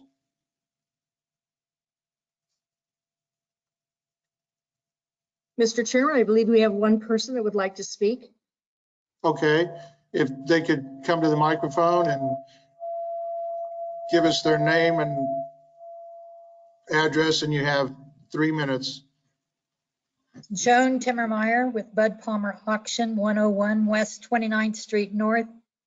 And our main complaint is that the area has shown a lot of improvement, but we are still bothered with graffiti, and the storage areas that are in the area have not been maintained. And once they get in there, it's hard to regulate what they're doing. And unless they make really strong rules for the salvage, I'm strongly opposed, and I represent about 5 different units. That's about all I have to say, but we are opposed to the salvage. Thank you. Do we have any questions for the speaker? Hearing none, thank you for your testimony. Is there anyone else at Century 2 that would like to address the commission? Mr. Chairman, there's no one else here at Century 2 on this case. Okay, thank you, Mary. Is there anyone virtually that would like to address the commission on this case? Yes, this is Alan Stein. Can you hear us? Yes, we can. Thank you very much. I will hand the floor to Alan Stein, please. If we could have your name and address for the record, and then you have 3 minutes. Okay, Alan Stein, 6730 West Kellogg. This is for case 000400003 and 00004. First, I must say that I oppose this zone change. I provided the Planning Commission each a black binder, which I hope you have, tried to represent my property in relationship to this property. The section 1 of the binder shows my shopping center property in relation to proposed zone change site. That's just a map, just to show the relationship of the 2 properties. And then section 2, if you look at that, the photos there show the well-maintained shopping center that served this neighborhood for years. Shows the sight line from across my property to this zone change property. And, you know, it just, the relationship of the 2 properties actually. And I hope you can see the quality of the maintenance and the integrity of the property that's there that served this neighborhood for over 50 years. The next section 3, those photos show the ongoing problem with graffiti in the area. All of those photographs, I believe there are 9 photographs in that section, show graffiti along Market Street from 29th Street to 25th Street. And any wall that's created to surround this impound yard or whatever you call it is going to be a graffiti nightmare. And that will bring graffiti not just from that property, but onto other properties such as mine. And I'm very concerned about that. The section 4 just shows the ownership of the property, 64 contiguous lots, well maintained. I know Bud Palmer was on earlier, or his representative Joan. I believe Bud Palmer actually owns a lot more property than I do. In fact, when I spoke with Joan, she indicated that. This potential zone change, the way I see it, could negatively impact the neighborhood if retail was lost there. I'm very concerned about persons in the dollar store because they're a national company and they see things like this. These are negative impact items for a retailer. If I lose the dollar store, then I lose the grocery store. And then I have, you know, I have not, so. Mr. Stein? Yes. Mr. Stein? Your 3 minutes are up. Can you wrap up your comments in 1 more minute? Sure. Okay. Okay, thank you. I'm concerned about losing the tenants because of the increased dumping and graffiti. Even in Kathy Morgan's photographs there, she shows a sofa out on this site property for zoning. I want to say one more thing. I talked with the owner, 2913 Park Place, which is adjacent to this site, to the south of this site. They don't speak English very well, but they said they were very opposed to this as well. So I'll wrap up with that. I appreciate your time. Thank you, Mr. Stein. Thank you for your testimony. Is there anyone that, yes, Mr. Warren, you have a question for the speaker? Mr. Stein, first off, let me compliment you on the job you've done in taking care of the property, and presentation you've made in the book is very helpful. My concern is this. I mean, the property is currently zoned general commercial, and there's obviously a problem with graffiti and that. I'm having a hard time figuring out whether it's general commercial or the zone, we allow the zone change, how that is going to change, either positive or negative. It seems to me that you've got a graffiti problem that's unique to the neighborhood, and a zone change is not going to affect that one way or another, as I see it. Am I wrong? Why would a zone change make a big difference? May I respond? You certainly may. That was a question for you. Yeah. Yeah. Okay. Yes. Well, obviously you're going to require some kind of a wall, and it's just going to be a large canvas for graffiti. Right now it's a chain link fence. You can't write graffiti on a chain link fence, but you have a permanent wall. There will be graffiti there, and it will expand to my property and other properties because it's just a big canvas for their artwork or whatever it is. Thank you. Do we have any other questions for Mr. Stein from the commission? Yes, Ms. Foster. I noticed in your photographs of the Dollar General store, there's lots of walls and they look pretty clean. How do those properties manage to keep the graffiti problem down? That's an excellent question. If the tenant there recognizes graffiti on the wall, it's down the next day, every single time. Now, because of that, they don't come to my property. That's the concern that I have, is the proximity of this to my property. It's very expensive to have somebody come out and sandblast. I have brick. It's not an easy just paint over job. It's brick. You have to sandblast, you have to power wash, and every single time that I have graffiti, I have it down the next day. So it has deterred the graffiti people from my property, at least at this time. Knock on wood. Can we ask the applicants when we're back with them? Yes. What yes plans they have for yes the we situation? Can. Thank Absolutely. you. Are there any other questions for Mr. Stein from the commission? Okay, I have just one quick question for staff. I know his concern was the solid screening. That is only going to be on the south fence line, right, where the family, this SF5 or B is zone B. Single family residence. Yeah, single family residence down there. And then the rest of the surrounding fence around the property, that will be chain link. That is all that would be required. Maybe the applicant can answer what fencing he is going to put on the east and west side. I don't believe there's any fencing required on the north side. I'm going to let JR answer. Yes, Mr. Cox. Metropolitan Planning again, Mr. Chairman.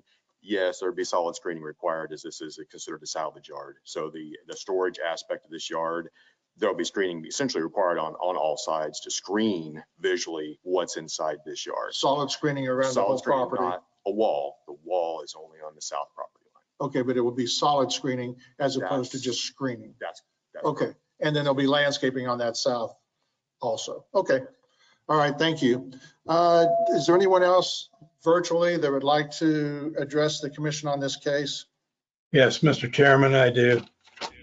Yes. Alex Mitchell, 5838 West 21st Street North. I'm an attorney representing Janet Lowry. She represents or owns the property at 104 East 29th Street North and 126 East 29th Street North.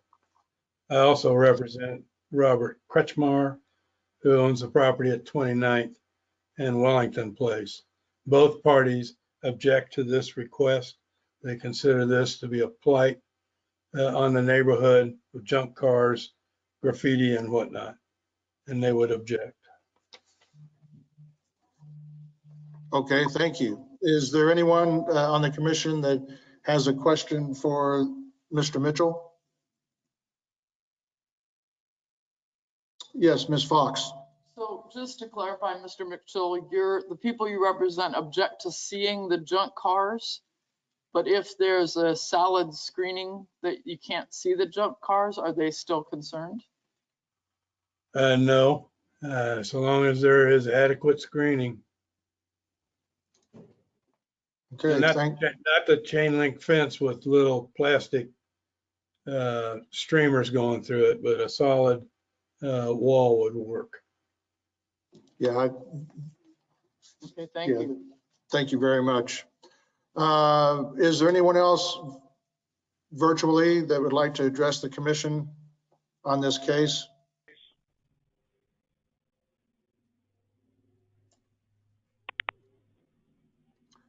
Okay, hearing none. Just one quick question about the fencing. You say when it's solid screening. Can you identify what solid screening is? Mr. Cox, what that entails? Yes, sir, I shall try. Solid wood screening fence. So your customary privacy fence, a solid wood fence. I mean, I think the code requires gaps and openings not in excess of 5% of the fence area. So it's gonna screen what's behind it. That's its purpose. So it wouldn't be like slats in a chain link? That is, no, that's not a permitted material. There probably was a point in our past where it was. On the other hand, there's a point in our past before about mid-74 where screening wasn't required in Wichita, period. Okay. So, but no, we do not allow that. Okay. No, that it doesn't screen. Yes, Mr. McKay? On the screening, other than a wood fence, is there any other thing that qualifies like a metal? Because around this area, there's a lot of metal fences that are, siding that is stuck in the ground, and I think that's what you see a lot of it up there. So tell me what. Yes, sir. If this commission deems it appropriate, they can require that fence to be metal. That would be the only way we would allow it to be metal, but it could be a metal screening fence. For graffiti purposes, I don't, probably 6 of one, half a dozen of the other, but it could be a metal material, yes, if you put that in the conditions. Okay, thank you. Yes, sir. Okay, we'll bring it back to the agent or applicant. And you have 2 minutes for rebuttal. You've heard some of the discussion. Do you have any comments or any additional things that you would like to say? Yeah, I would like to note that just east of the property is a full-blown recycling yard where there's an automobile shredder where they shred vehicles, and you can see a stack of material from the lot we're trying to zone. Bud Palmer to the west of us, their property's not screened in and it's full of garbage. Semi-trailer stuff that's been parked back there for years hasn't been moved, and they're not wanting to see the stuff on our side of the property that's going to be turned every 30 days at an auction. I just find it hard to, I don't understand why they don't want to see inside of our property, but we can see all the stuff that they've had back there for years. I also wanted to throw in that, when you put up security cameras and when you put up excessive lighting as far as the security that needs to be put together for the lot, you know, that kind of detours people from sneaking around and trying to paint stuff when they're in direct light and have security cameras on them. Okay, thank you. Are there any questions? Mr. McKay? Are the applicants aware that the city is requiring a solid fence all the way around your property, not just the solid on the south side? Yeah, we're aware, yes. Which means you'll probably have to take that chain link down and put up another fence. Yep. If I'm wrong, so. We plan to put up a fence and light the property up with security cameras. There'll be somebody on site 24/7 that will help deter any graffiti worries that the neighborhood has. It would be logical. It'd be logical to take that chain link fence out. I don't know that we would require that, but the solid screening fence would have to be there on site. It's probably on the property line the way it is. That'd be my right of way guess. line. Yeah. So. Or, yeah. But you're aware that that's one of the processes you're going to have to do. Correct. Okay, that was my question. Okay, and I just have one general question. You've had a chance to look at the protective overlay and also the conditional uses for the property that were in our agenda packet, and you're in agreement with all of those? Yes. Okay, thank you very much. Any other questions? Yes, Ms. Foster? Do you have any sort of program in place to deal with graffiti on your solid wood fence? Or will you have? There's, if we had to do a solid wood fence, we could maintain the fence. It's not an issue. Whether it be buy planks to fix it or paint the metal, whichever gets, you know, whichever avenue we have to go in order to make sure the property's secure and make sure that there is a fence up or a wall that you can't see through. I mean, just like with the dollar store next door, you know, their issue is brick. They sandblast and they power wash. Whether ours is wooden, whether ours is metal, you run into the same issue if that occurs. You replace the planks, you replace the paint. It's kind of the way it goes. Okay. Okay. Can we add the requirement for a program to deal with graffiti as it occurs to the conditional use, or is that not an option?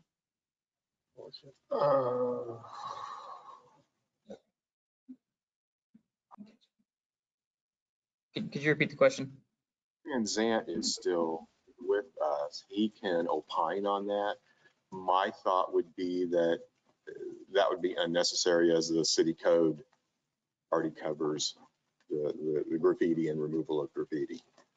And I don't know how I would enforce someone's program. It'd be difficult. And as long as I'm here, if I may, if the commission decides it wants to have a metal screening fence as opposed to wood, please make sure that's specified in the motion that it'd be a metal as opposed to a wood screening, if that's the will of the commission. Okay. Thank you. All right. Thank you, Mr. Cox. Mr. Chairman, I'm sorry. I took my headset off for a second, and if there was a question for me, I'd be happy to try to answer it.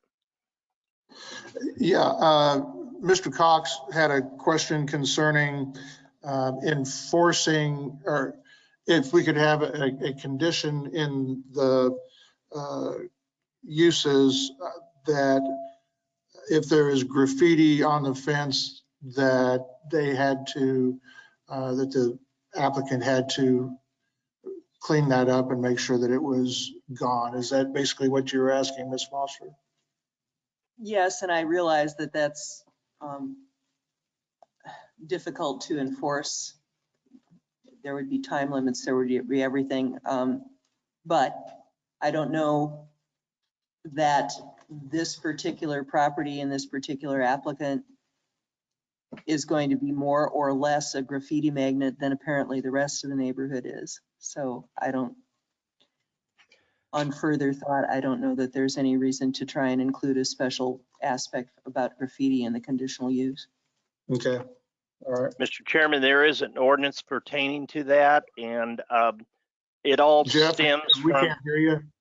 If you're speaking, we can't hear you. Okay, I'm sorry. Can you hear me now? Yeah. Okay, I was unmuted.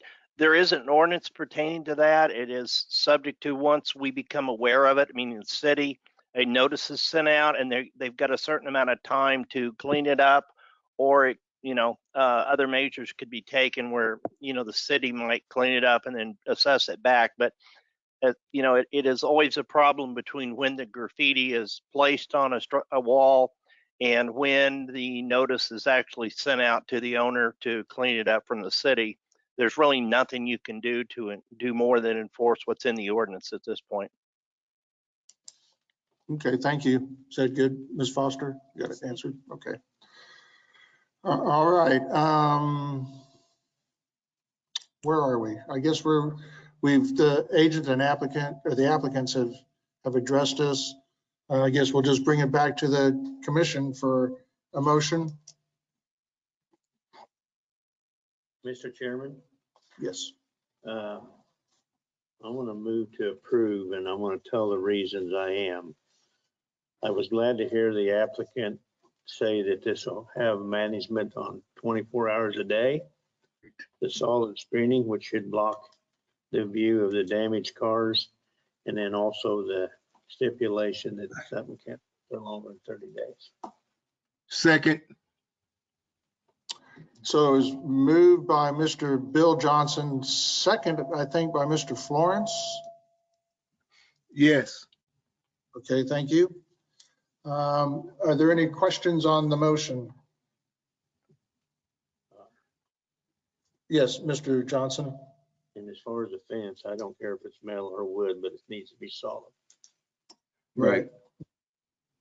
Any feelings? Yes, Mr. McKay. The only reason I made that comment was there's more than just wood or concrete for a solid screening fence. That's the only reason I made that comment. Right.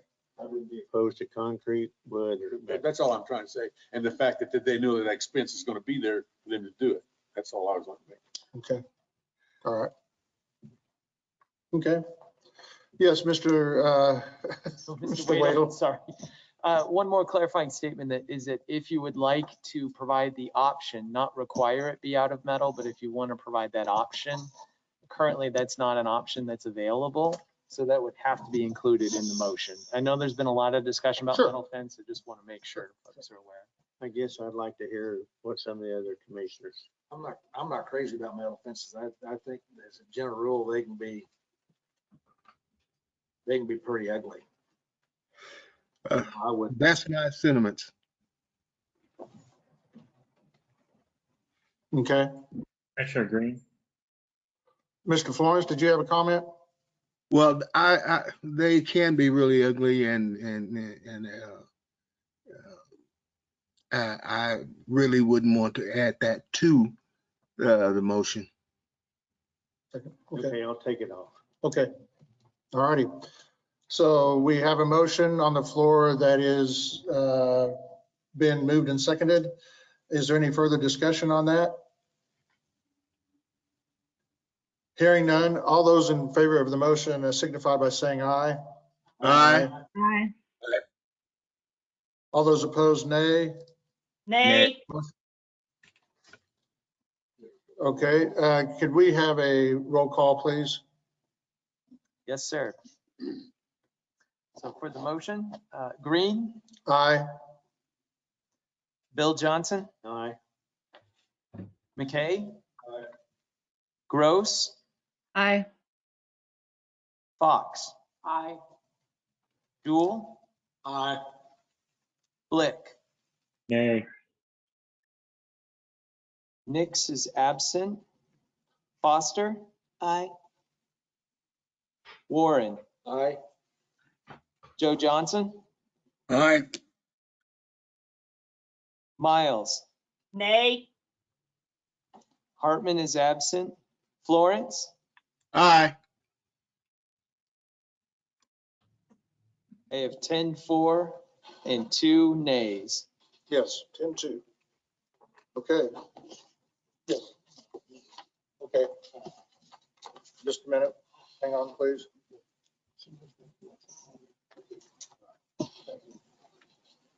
Mr. Bill Johnson is having to leave, so it'll be down to 11. Down to 11. Thank you, sir. I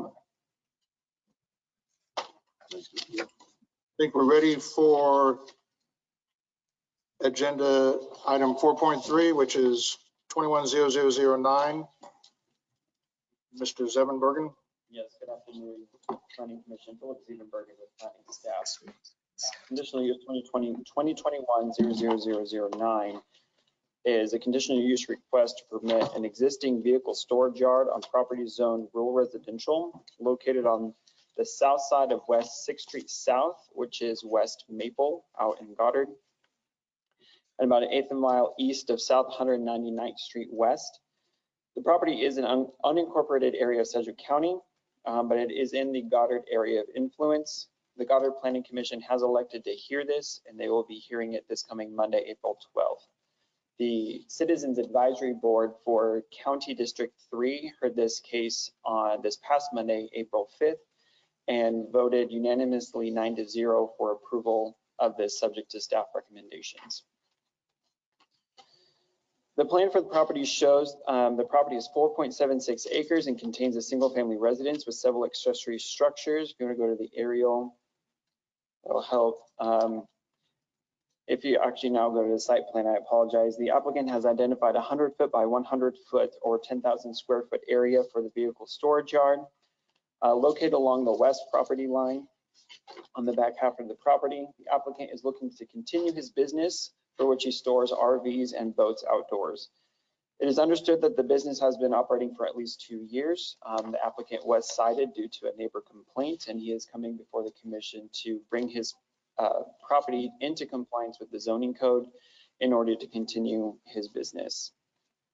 Access to the vehicle storage yard is off an existing driveway off of West 6th Street that goes in between the main house and one of the accessory structures and then curves around to the back, as you can see on the site plan.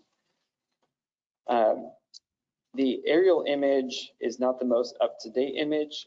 Even Google Maps is not 100% up to date. The lagoon that you see kind of dab smack in the middle on the south side of the property no longer exists. The applicant has installed a lateral sewage system on the east side of the property line as indicated on the site plan. And that lagoon actually allows him more storage space, or will be a portion of the vehicle storage yard as you see on the site plan. So the pond on the bottom side is not the lagoon. The lagoon's a small square you see on the aerial. At least that's what's on the screen anyway. The Unified Zoning Code defines vehicle storage yard as keeping outside of an enclosed building for more than 72 consecutive hours for one or more motor vehicles, except inoperable vehicles, boats, trailers, or unoccupied recreational vehicles. This term does not include wreckage or salvage. It is permitted as a conditional use in RR, subject to supplementary use regulations found in Section 3D6MM of the Unified Zoning Code. I'll review, they're in their chef report. I'll review those regulations just briefly here. It's broken up into 8 different sections. Number 1 is the location. The storage area has to be behind the property's principal structure. At no time will any of the vehicles be driven or parked on any component of the on-site wastewater treatment system. As you can see on the applicant's site plan, he is complying with this. The number 2 is area. For sites of acres or 2 acres or less, it can occupy 11% of the property. This property is 4.76 acres, so he's allowed to be up to 10,000 square feet. Currently, as he's been operating, he has a larger area than that. When I went out there to take pictures, he actually had his area flagged out. That is the 100 foot by 100 foot section, which will be in compliance with the zoning code, and that's what he shows on his site plan, and he intends to comply with that and move the vehicles to the new smaller storage area that is required by the zoning code. Number 3 is the use. The vehicle storage yard will be used for the storage of licensed operable vehicles only, and in no case shall it be used for sales, repair work, dismantling, or mechanical servicing of the vehicle's equipment, for storage of materials or supplies. No mechanical servicing such as replacing of windshield, or non-mechanical servicing such as replacing of windshield wipers, washer fluid, light bulbs, and other interior cleaning is allowed. So if somebody has their RV, they can vacuum it out. You can't be doing work on the engines or anything like that of these vehicles.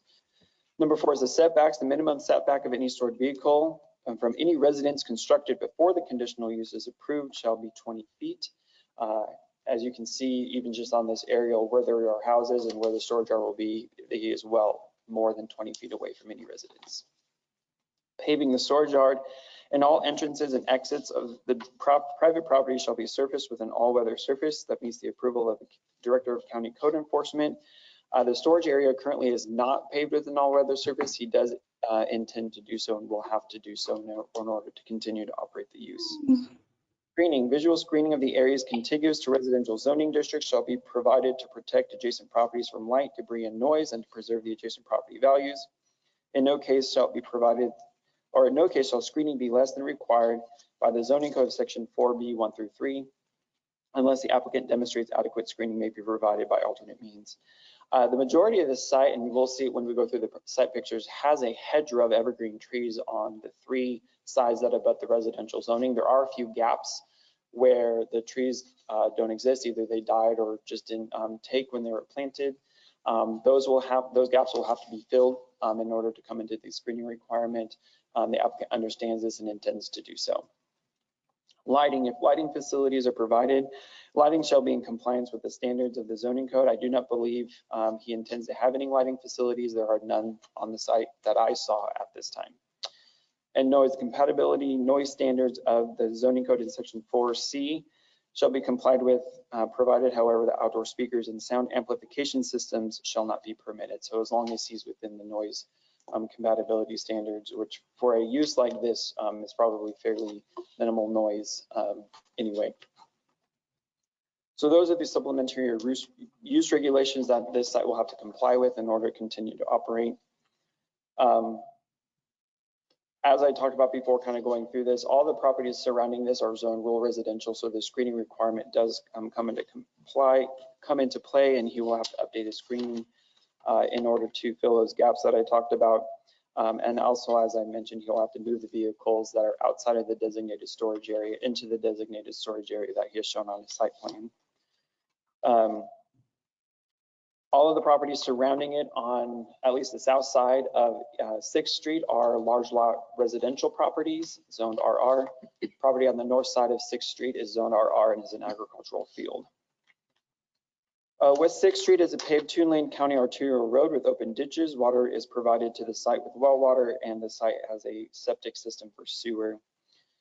The community investments plan identifies this area within the urban growth area of the city of Goddard. So we basically defer to them, and they provide a recommendation to the Board of County Commissioners as well. So we don't indicate what a future land use would be.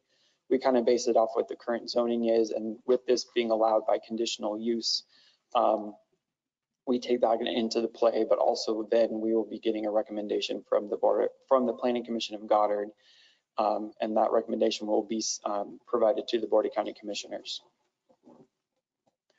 Overall, staff is recommending approval of this subject to the following conditions: that the vehicle storage yard comply with the supplementary use regulations that we discussed. The vehicle storage yard will be limited to the storage of operable boats and recreational vehicles only.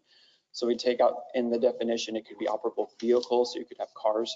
The type of business that he only has campers and boats, and we're going to be limiting it to that. Number 3, we did seek legal counsel on this, and they have given the okay. The conditional use for vehicle storage shall be permitted for 10 years. And after the 10-year period of time, the applicant, if he wishes so, can come in with an administrative adjustment to extend the period of time for 5-year increments. Basically what this is, since it's within the urban growth area of Goddard, and there are residential properties around there and probably some growing residential activity as the city of Goddard potentially grows. We've done this in the past. Specifically, I had a case that was a dog kennel case where there were several 5-acre plot type of things. It's very similar to this type of development, where the idea is a conditional use otherwise would just run with the land. You know, if Mr. Hettinger and his wife decide to move, or however the property changes hands, the conditional use can continue even if it's a new owner. So the idea behind this is, number 1, Mr. Hettinger at some point could just decide not to do it anymore, and if it is not renewed, then it does not exist anymore. Or if the property changes hand and the future owner, 1, may not even know it's on the land, therefore it's not renewed, then you don't have the ability to have the storage anymore. So it's kind of a little bit of a way out in terms of the surrounding area as it continues to develop residentially, that this use may not continue with the land if it's not re-upped appropriately over time. Does that make sense? Number 4, we talked about the storage area being paved with an all-weather surface. Number 5 is having a site plan reviewed and approved by the planning department, and that has to be approved before he can get any applicable permits or licensing. And then that the site shall be developed in substantial conformance to the site plan with landscaping and screening as well. And it has to be developed in conformance to any applicable federal, state, or local regulations. If at any time there's any determined violation of this, it'd actually be a revocation of the conditional use, and the use would have to cease. Findings for our recommendation. The zoning is RR, rural residential, on all properties surrounding this. This land use is permitted within rural residential. The supplementary use regulations will minimize and mitigate negative impacts. In fact, because of the use regulations that he'll have to comply with, the size of his operation is going to be pretty much cut in half. I think the original size was going to be about 29,000 square feet, and he's complying with the 10,000 square foot requirement because of the zoning code. Suitability for the subject property. The property is zoned rural residential, and it's for residential use and continue to do so.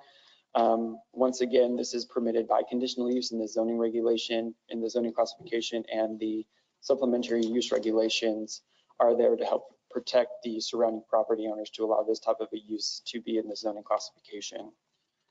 Extent to which the removal of restrictions will detrimentally affect nearby properties. With this use being permitted by conditional use in the use regulations, those will be in place to help avoid the minimize the visual impact with the solid screening. It minimizes the impact with how close this could be to any residential dwelling unit nearby. It requires upgrades to his property with the paving of the structure. You would have to comply with lighting standards, comply with noise standards, things of that nature, to where, and with the time limit on there, it has the effect of minimizing the potential negative effects on the surrounding properties. The current residence has been constructed since 1986. Before that, the site was used as agricultural land. And we already talked about how with the comprehensive plan, it's in the urban growth boundary for the city of Goddard, and they will be weighing in on this on April 12th. I can go through some of the site pictures if we want to roll through those real quickly. There's a land use plan. This is the site plan that I talked about. The blue is what is related to the conditional use. The blue square is where the storage area will be. Again, that's indicated as 100 foot by 100 foot. You can see the blue drive connecting the main driveway from the property to the storage area in the rear. That yellow rectangle on the right-hand side is where the septic field is. So it's nowhere near that, and vehicles will not be driving over or parked on top of that as well. Next slide. This is looking south at the site where 6th Street is in front of us, and you can see the applicant's house. You can see kind of on the right-hand side next to the windmill, there are some campers there. Once the new storage area is, once he moves it to there, if it's approved, those campers will be moved back to where the storage area is located. Those are a lot closer to the street than what they will be when the new storage area actually takes effect. And so the likelihood of actually being able to see them from the street would greatly diminish. Next slide. This is on site looking north. That's the back side of his house, and those are the campers there on the west side that you saw from the original picture. Again, those will be moving much closer to where I was standing when I took the picture. Next slide. This is looking to the east. You can see the density of the evergreen trees that are along the east property line, providing the screening. Next slide. This is looking to the southeast. You can see again where some of the holes is. You can see across the pond, there's a little bit of a hole there. So there's needs to be some updating of the screening in the southeast portion of the site. Next slide. Actually, go back one. I just noticed this. You can see kind of in the bottom right-hand side, there's a red dot. That's actually one of the flags that he has indicated where his parking area will be. If you go like north, like up from the double D's of middle, that's where the red flag is. Anyway, next slide. This is looking to the south. Again, you can kind of see some of the holes in the screening that will have to be filled, but overall there's a pretty dense evergreen screening already. Next slide. This is looking to the west. You can see some of the existing storage that has already been done on the site. Most of those will be able to stay as they are within the confines of where the new storage area will be. You can see that the site will have to have the all-weather service, as right now it's just mostly grass and dirt. You can see where some of the holes are in the screening on the west side. Those will have to be updated to provide solid screening. Next slide. This is looking north. That's the agricultural field across West 6th Street. Next slide. This is off property looking to the southwest. The applicant's house is on the left, and you can see even from the street, there's a decent hedgerow there that actually blocks a lot of the site onto visual impact from the site from the road, where you really can't even see what's going on. Next slide. This is looking southeast at the property, as if you're driving east on West 6th Street, you actually really can't even see what's going on just because of the amount of landscaping that's already there. Next slide. And this is looking southeast from the property, properties to the east. Again, just a lot of landscaping vegetation. And so with that, I can stand for any questions you might have. Any questions for staff? Yes, Mr. Warren. Philip, I've got 3 questions. One, this conditional use only applies to the area in blue, number 1. Number 2, the applicant can't expand that area without going through the entire process again. If 5 years from now he decides he needs to double that, he's got to go through the whole process to change the area that we've identified here. And number 3, is the number of vehicles limited by how many you can get on there, or is there something in the code that says you need so many square foot for so many vehicles?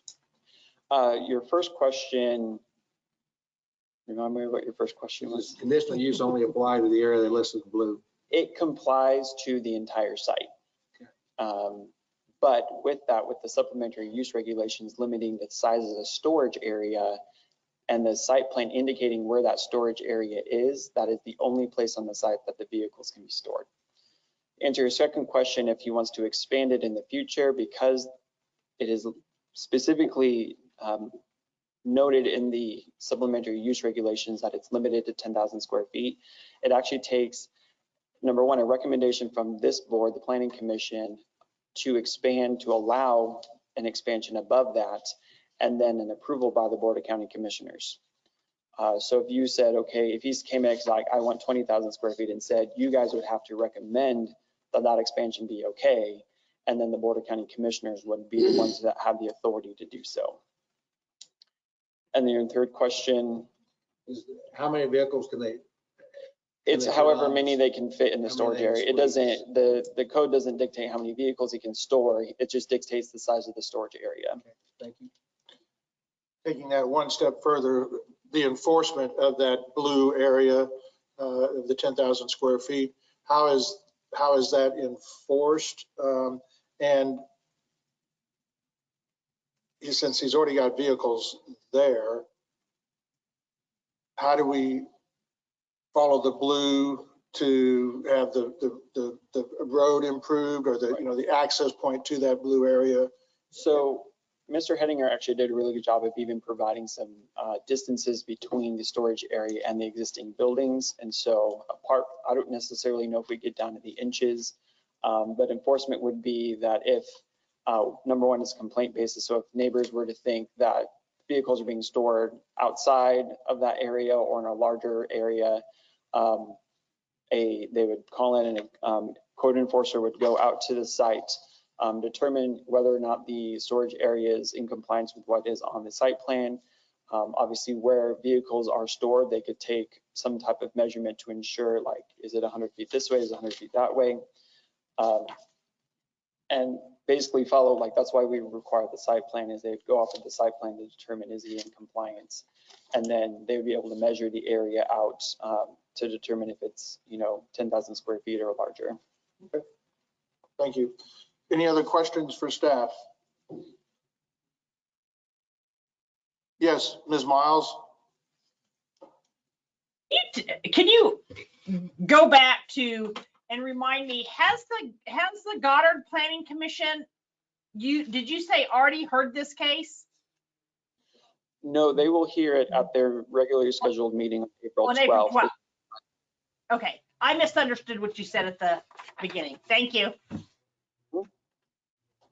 Any other questions for staff? Hearing none, we will now go to the owner, Mr. Hettinger. You have 10 minutes, and if you could give us your address also for the record. Good afternoon. Terry Hettinger, 19721 West Maple Street in Goddard, Kansas. Thank you for hearing this case today, and appreciation and thanks to Philip for helping me understand the codes and the conditional use, and what we need to do is to bring that up to use.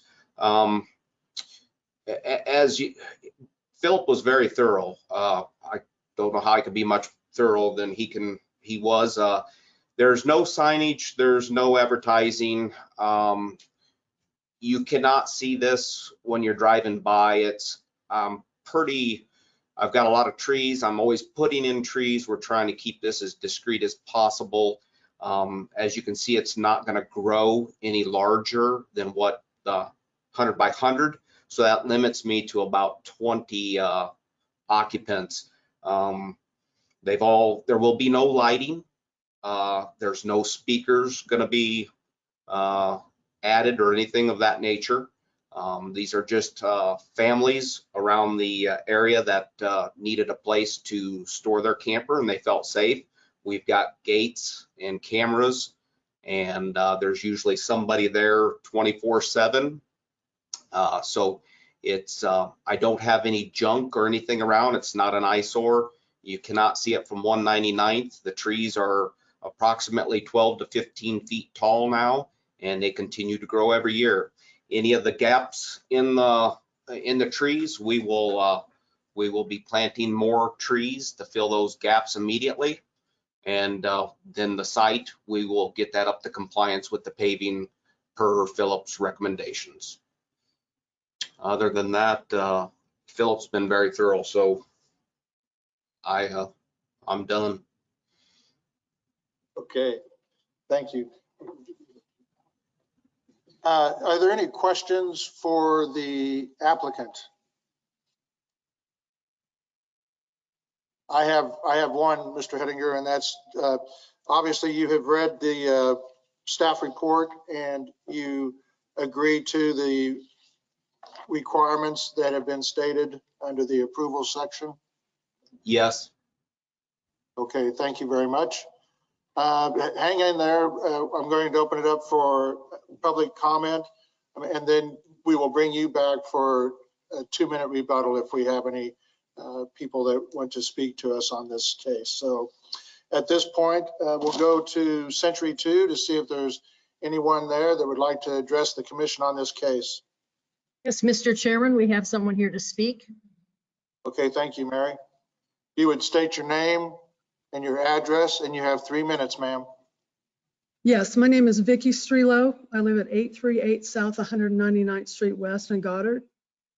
You have pictures and comments that I've sent in to you ahead of this hearing. We oppose this application. Mr. Hettinger is applying for a vehicle storage yard, but what he's really doing is running a business out of his home. The rural residential district is defined at section 3B2, the zoning district standards that permits uses of the RR district subsection. C also lists several conditional uses if approved.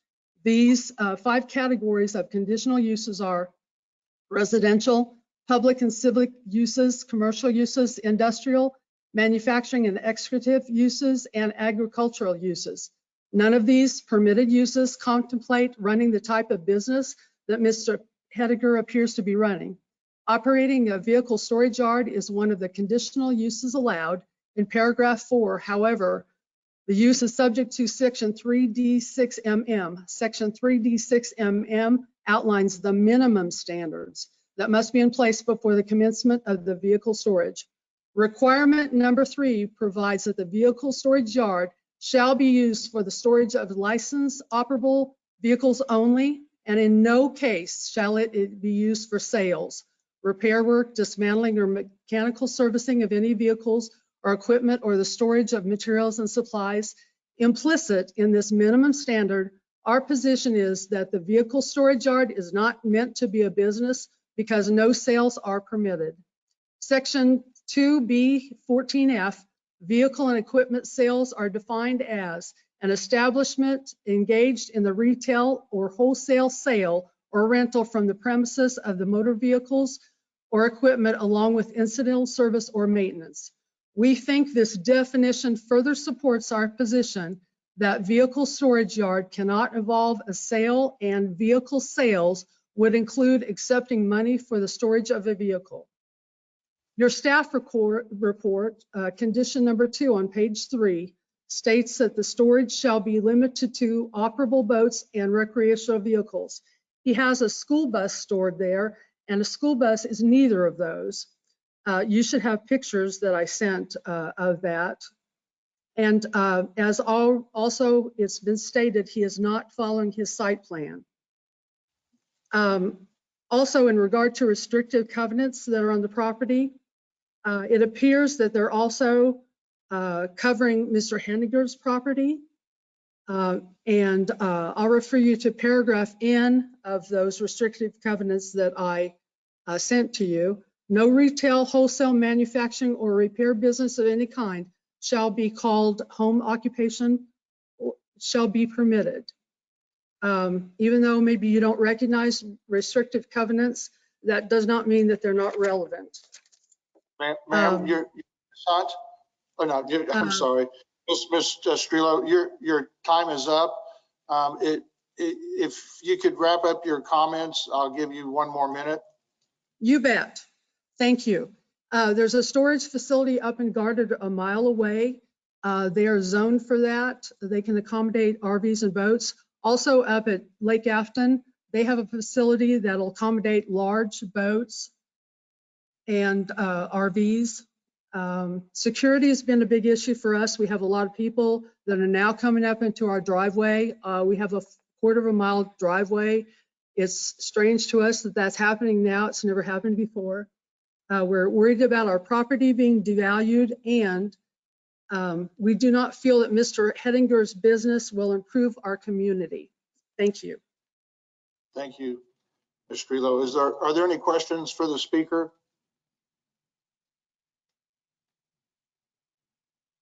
Yes, Ms. Fox. Ms. Strelo, can you see any of the vehicles from your property right now? Or will the Yes, screening? ma'am. Yes, ma'am, we can. When the trees are filled in the gaps, will you be able to see?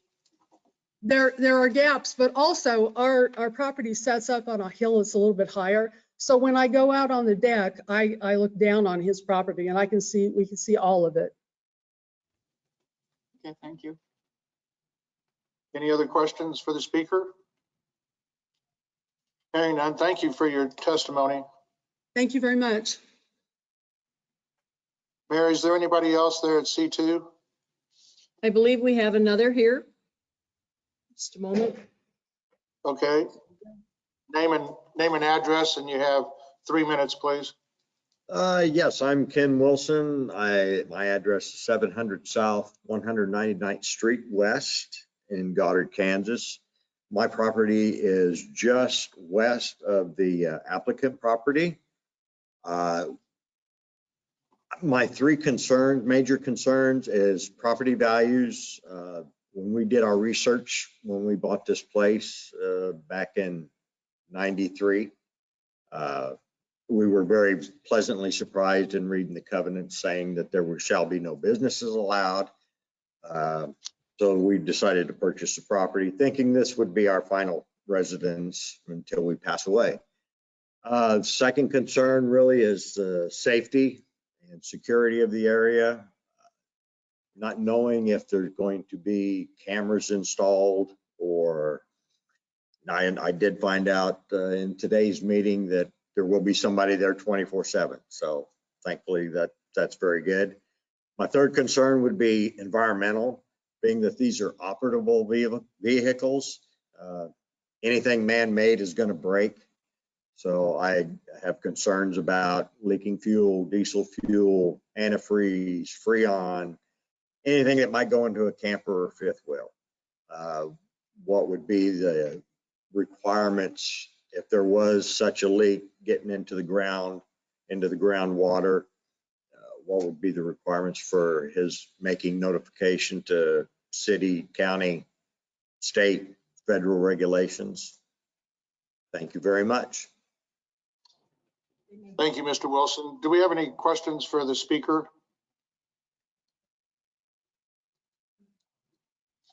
Hearing none, thank you, Mr. Wilson, for your testimony today. Thank Is you.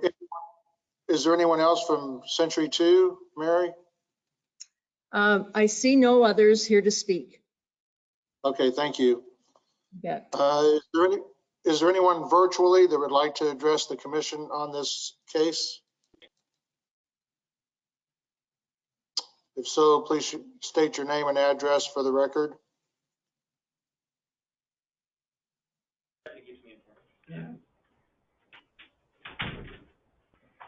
Hearing none, we'll bring it back to the agent, Mr. Hettinger. Yes, I will address that. No, it is not up to compliance with the new conditional use because we just started the process. So the vehicles will be condensed down to the 100 by 100 foot. The school bus has been notified. The owner of that has been notified. It'll be out by June 1st. There was another vehicle that was not a trailer or a boat. It has already been removed since of March 30th. So we're coming up to compliance as fast as the hearings let us come up to compliance. I'm not going to build a 100 foot by 100 foot pad until I find out that all is good and acceptable. So that's all I have for that. Okay, thank you. Any further questions for the owner here from the commission? Hearing none, we'll bring it back to the commission for action on this case. Move to approve per staff comments and recommendations. Second. It's been moved by Mr. Warren, second by Mr. McKay, that we approve per staff comments. Any questions on the motion? Hearing none, all those in favor of the motion signify by saying aye. Aye. Aye. All those opposed, nay. Motion carries unanimously.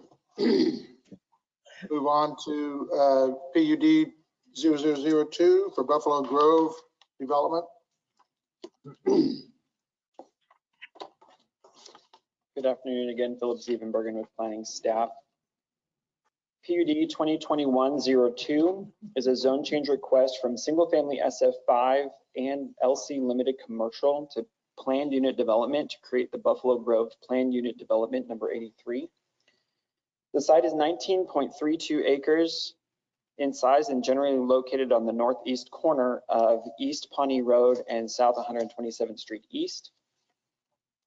The purpose of the PUD is to create a custom zoning classification to permit a mixture of residential development. The PUD provides flexibility, including the size of various setbacks. The intent is to create a unique medium density development surrounding green spaces. If you want to go to we skip ahead a couple to the concept plan. One more. Here we go. The PUD drawing shows the extent of the development will be 38 residential lots and several reserves. 28 of the proposed lots will have alley access on the rear of the property with garage access off of the alleys. These 28 lots will make up the center of this development, with the remaining 10 lots on east and west extents of the development. The conceptual plan that you see in front of you shows that the lots with alleys can have 4 dwellings per lot, and the non-alley lots would have 2 dwellings per lot, so a duplex versus a fourplex. The fourplex, I believe, would be more of a townhouse style development.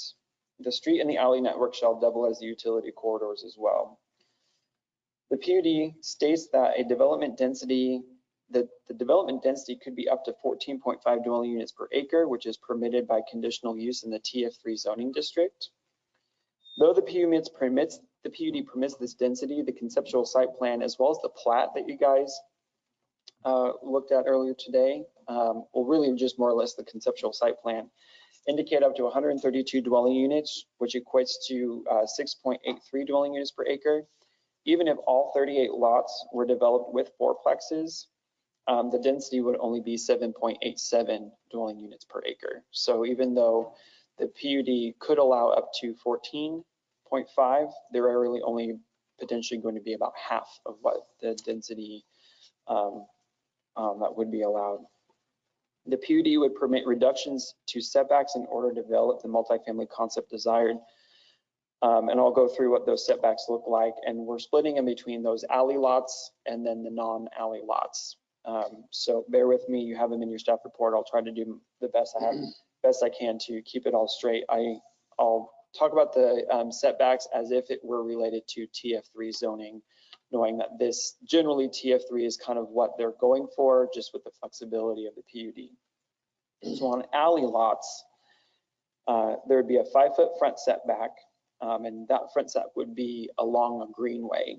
So you have the front property being up against the greenway reserve, especially there in the middle where you see the very big, large greenway in the middle.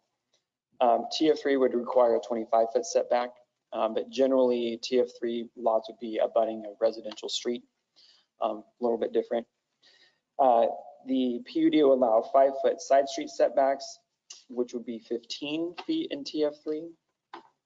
There'd be 5-foot interior setbacks, and TF3 requires either 5 or 6 feet, depending on the size of the lot, whether or not it's greater or smaller than 6,000 square feet.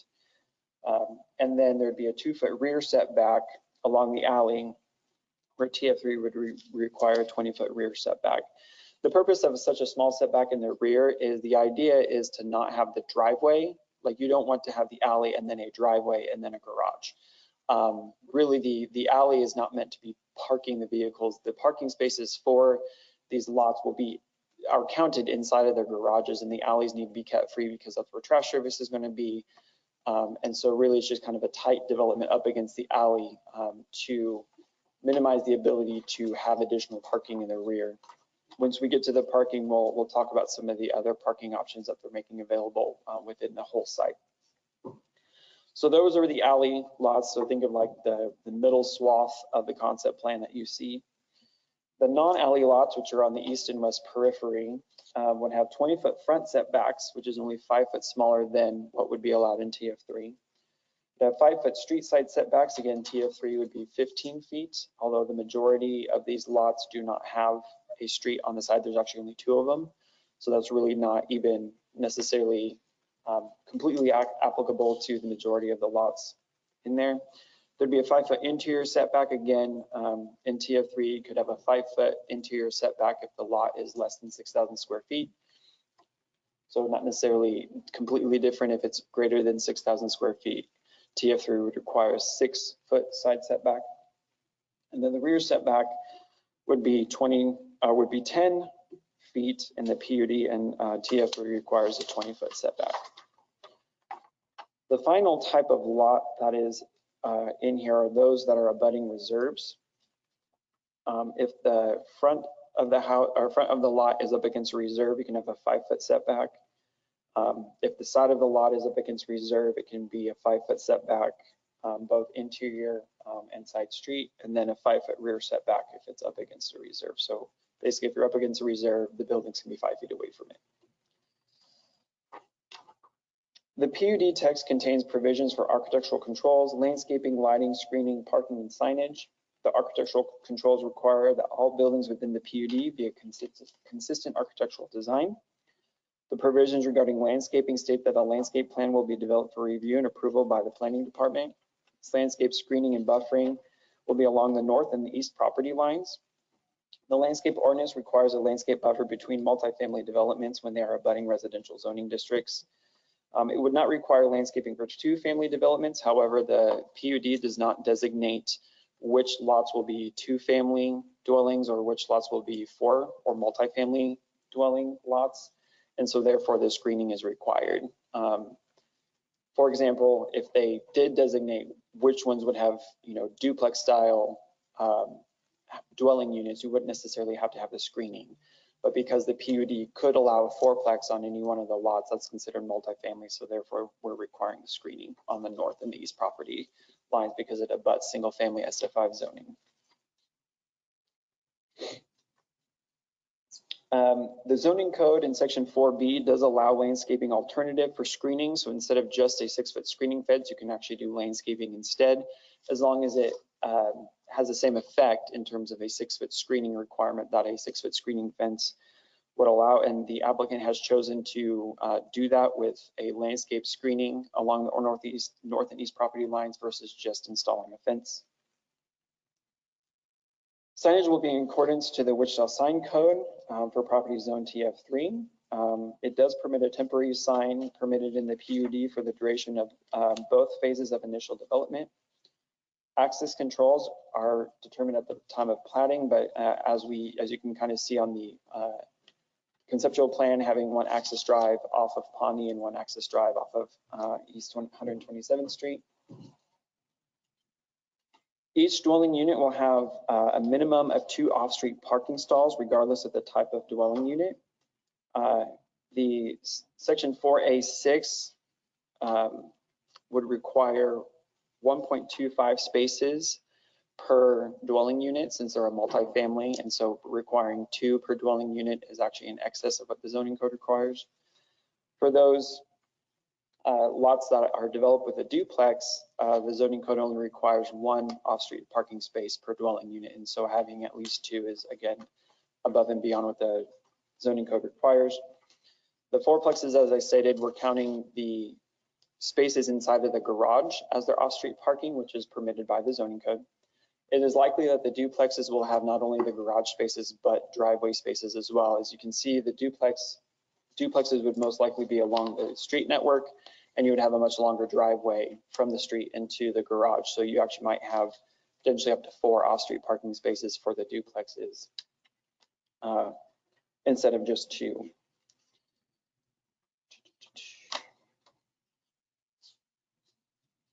So the PU states that there will be on-street parking areas, and you can see it's kind of small on the screen, but if you look on the right-hand side and the left-hand side of the center reserve, just off of the main circle street, there are additional parking spaces off of that main street there. Those are to provide convenience or visitor parking. Say somebody, in the middle block of the PUD where they have a 4-plex facing a reserve and their only access is off the alley and that's where they park their cars. If you have a visitor or Amazon comes to deliver a package, they can park in one of those parking spaces off of the main road and then walk down the side path to the front of the building to enter it. These spaces are in addition to the parking requirement. So there's actually over and above the parking requirement holistically when you look at the PUD altogether. Property, what's going on around here? If you go back a couple slides to the zoning map, property to the north is zoned single family residential, but it's an open field right now. And then property further north are single family residences. This is what we most likely heard when we were listening to the plat discussion earlier today. Property to the east is zoned single family residential and it's developed as a golf course. Property to the south is zoned limited commercial and SF20 and is developed as an agricultural land in Sedgwick County. Property to the west is zoned TF3 2-family residential, SF5 and limited commercial. The TF3 land is developed with duplexes, and I actually did the calculation on the density in those, and it's I'm trying to remember if I put it in here or not. It's somewhere around 6.5 dwelling units per acre. I apologize, I don't have the exact number, but knowing that they were looking at kind of a higher density or medium density development, I wondered what the duplex development was to the west, and it's about equal. If this one might be slightly larger if it were to be developed as 7 dwelling units per acre, but it's fairly equal when it comes to what the density is for the duplex development on the west side of 127th Street versus what this allowable density would be, or what they're proposing it to be. And then to the southwest corner, south of the main limited commercial there on the southwest corner is Southeast High School for the Wichita School District. And the aerial shows that as well. Or it's not far enough, but basically further south of 127th Street is the Southeast High School. Property is unplatted, but as we heard today, sub 2021-09 was submitted in conjunction and is going through the public hearing process, just as this one is. And as we talked about this morning, it can be approved with the existing zoning, which is single family residential and limited commercial. It does not have to be approved with the planned unit development zoning. Like, they can get it approved, it would have to be developed to the standards of the existing zoning. If the plat were to be approved, if the PUD is not approved with it. So they can be handled separately. It would have to be developed with those standards instead for setbacks and things of that nature if the PUD zoning is not approved.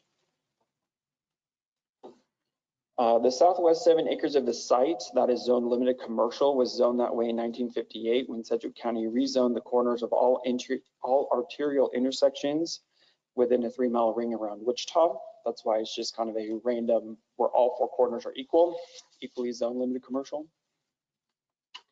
East Pawnee Road is paved 2-lane arterial with open ditches. South 127th Street is a paved 2-lane arterial with open ditches as well. The intersection of the two is controlled by a 4-way stop with stop signs.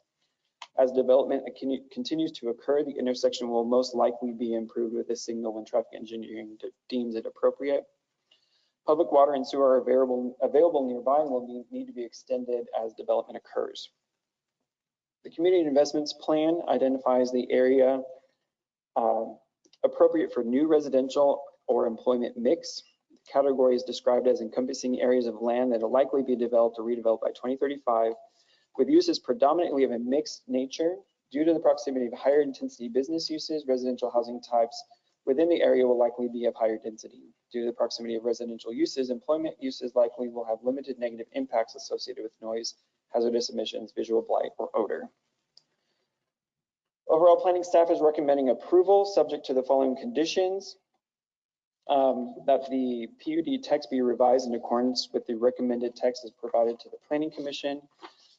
Staff is in agreement with how everything is listed. There was just some additional text that they needed to put in with the PUD number 83. We had them rearrange how they listed the setback descriptions just to be a little more reader friendly. There were no substantial changes from what they submitted. And in the discussions before we actually wrote the staff report, we came to a meeting in the middle of what we are approving or recommending approval of. So the recommended text you have in there is what it is. There are no substantial changes for what is being proposed for development. And then our standard language of requiring the certificate being recorded at the Register of Deeds and 4 copies of the approved PUD be sent to planning for approval. Findings for our recommendation. The zoning and character of the neighborhood, as we discussed before, is predominantly SF5 on the north and east side. There is TF3 zoning on the west side with a similar density as what is being proposed. The current property itself, about 7.5 acres of it is zone limited commercial and can be built with limited commercial uses. Even right now, without any zone change, will actually be more intense than the development that is being proposed. The proposed PUD will be in similar residential density to the TF3 to the west. As I said, there it is, 6.25 dwelling units per acre. I knew I had it in there. Higher density multifamily development is generally appropriate for a property that is at the intersection of 2 arterial streets. So when you think about the fact that somebody is already zoned commercial, these are 2 very busy streets, can carry a lot of traffic. We generally think that's appropriate for commercial development, which you can see there's actually one where the plat was already approved on the southwest, having higher density multifamily residential is an appropriate use for this type of a corner, as well as almost like a step down effect to lower density single family residential behind it. What is the property suitable as it is currently zoned? It's currently zoned SF5 and LC. As I discussed before, the LC could permit higher intensity uses that are commercial in nature, and even higher density multifamily development with density ranging up to 75 dwelling units per acre than what is being proposed in the PUD. It is possible that the portion of the site that's zone SF5, if I were to be looking to develop this commercially, likely if somebody owned this entire parcel, they would probably look to rezone what is SF5 to limited commercial to provide a larger commercial development.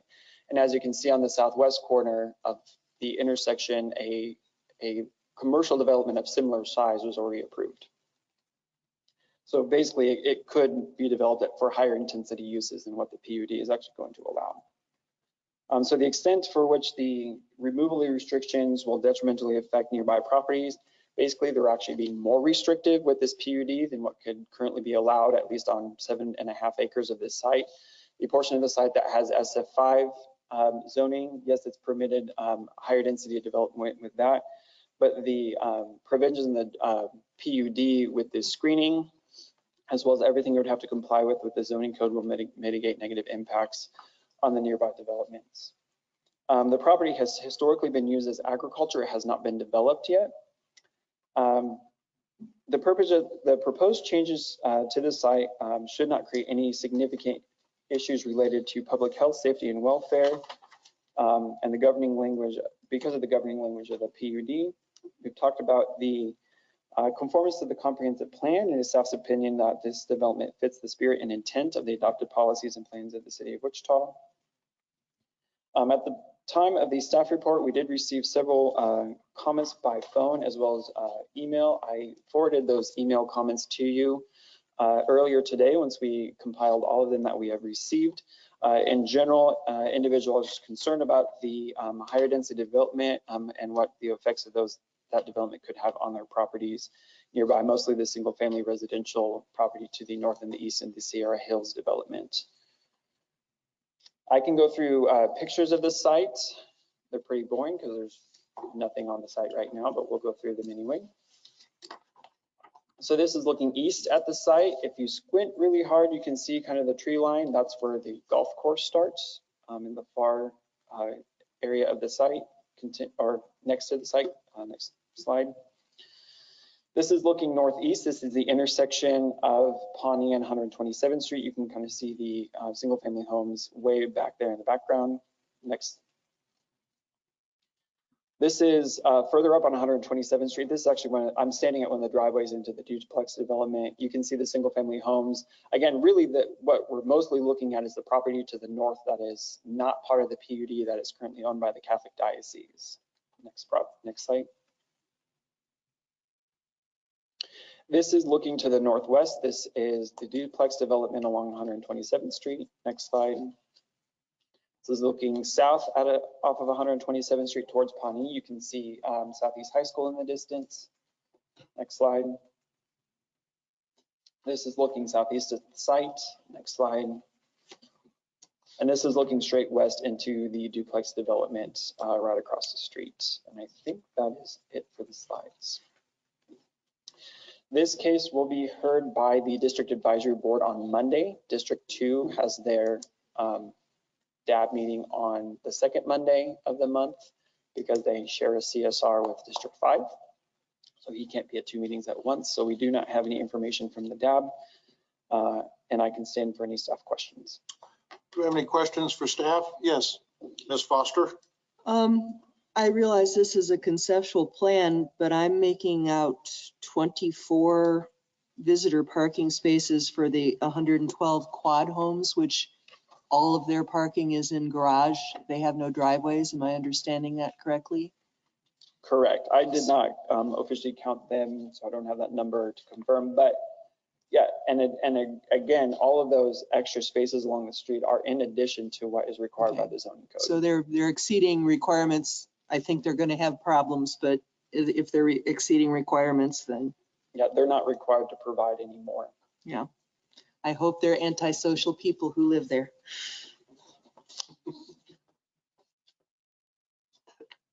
Any other questions for staff from the commission? Hearing none, we'll open it up to the agent or applicant, and you have 10 minutes. Do you state your name and address? Yes, good afternoon again. Brian Lindeback, MKEC Engineering, 411 North Webb Road, on behalf of the owners and the applicant. Just like to tell you how excited I am to present this unique development to our community. A lot of duplex developments going in at this time in the past several years. This is a far cry from anything like some of those developments, but especially like what you see in the photo there, looking to the west. I think we're proud to say that this is going to be a better, more urbanized and friendly development that we think will do the city good. And it also is a good transition from the commercial activities that are proposed to the south and west, as well as some of the other bufferings of the residential property, the single family residential property to the north and east. We see this being as a special project, one that we hope to emulate in certain ways in other parts of the community with alleys. I know there's been some comments about on-street parking, or we've got plans for additional parking along the street for those visitors to stop by and see their neighbors or otherwise. We've got a lot of sidewalks planned, as you can see, so it'll be a very pedestrian-friendly neighborhood. I think the other thing to call to attention to is that the conformance of the comp plan. The comp plan looks at this area as mixed use of housing and commercial. We certainly are getting rid of our commercial components and sticking with residential. We feel like that's a better use of this property, and hopefully the neighbors also see that as a pro, that we're eliminating the commercial aspects. I think Philip's presentation, I thank him for doing such a thorough and exhaustive presentation. But I think it's notable to mention that we are down zoning again from commercial. There's a large portion of this property that is set up for commercial. I did the basic math, and you could certainly have 670 some odd dwelling units just on that commercial part. So we're significantly reducing the dwelling unit count that we're legally allowed right now, and we hope to make it a more pedestrian friendly and a more walkable and desirable neighborhood. With that, I'll stand for any questions. Certainly entertain any concerns you may have. Do you have any questions from the commission for Mr. Lindeback? Yes, Ms. Fox. Is it intended to operate all of this as rental continuously, or there'll be consideration of sale of any of the units as owner occupied? At this time, it's intended as rental, but it certainly could in the future be certain units sold off, and as a townhome style development might be. But I think at this time, it's intended to keep it all together as one. Can you speak to, will there be any on-site management, and how will you maintain the drainage retention ponds that are on location? If it doesn't rain and they aren't filled, et cetera, how will you keep those maintained? Like many other developments, this will have a lotteries association or homeowners association. Those areas will be maintained accordingly. We've got, as you can see, some detention facilities planned for cleaning up the water problems in the area. That would be typical with our platting procedures.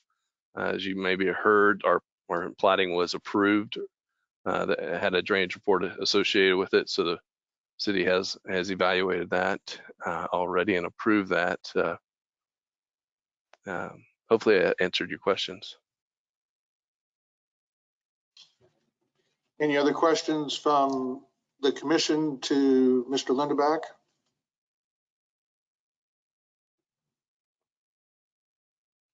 Hearing none, we will now open it up to anyone at Century 2 that might want to address this case.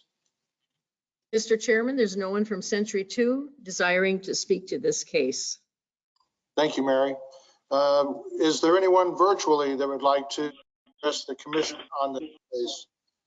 You would state your name. Yes, I would. Okay, if you'd state your name and address, and you have 3 minutes. Yeah, Kirk Farber, 2137 South Sierra Hills Court. And my questions would be, you know, I don't know the quality of construction. I don't know the builders. I don't know what they're going to be looking like. You know, are these going to be vinyl constructed homes? Are they going to be brick, stone? He said there's going to be an HOA. In our area where we live, we have rules, you know, about brick and stone and how the houses should be constructed and looked. We don't know what that's going to be like. We don't know what the screening is going to entail. Is that going to be evergreen trees along there? Are they going to be sprayed for bagworms? Are they going to be a bunch of dead trees in a year? Is it going to be a stone wall? What's it going to look like?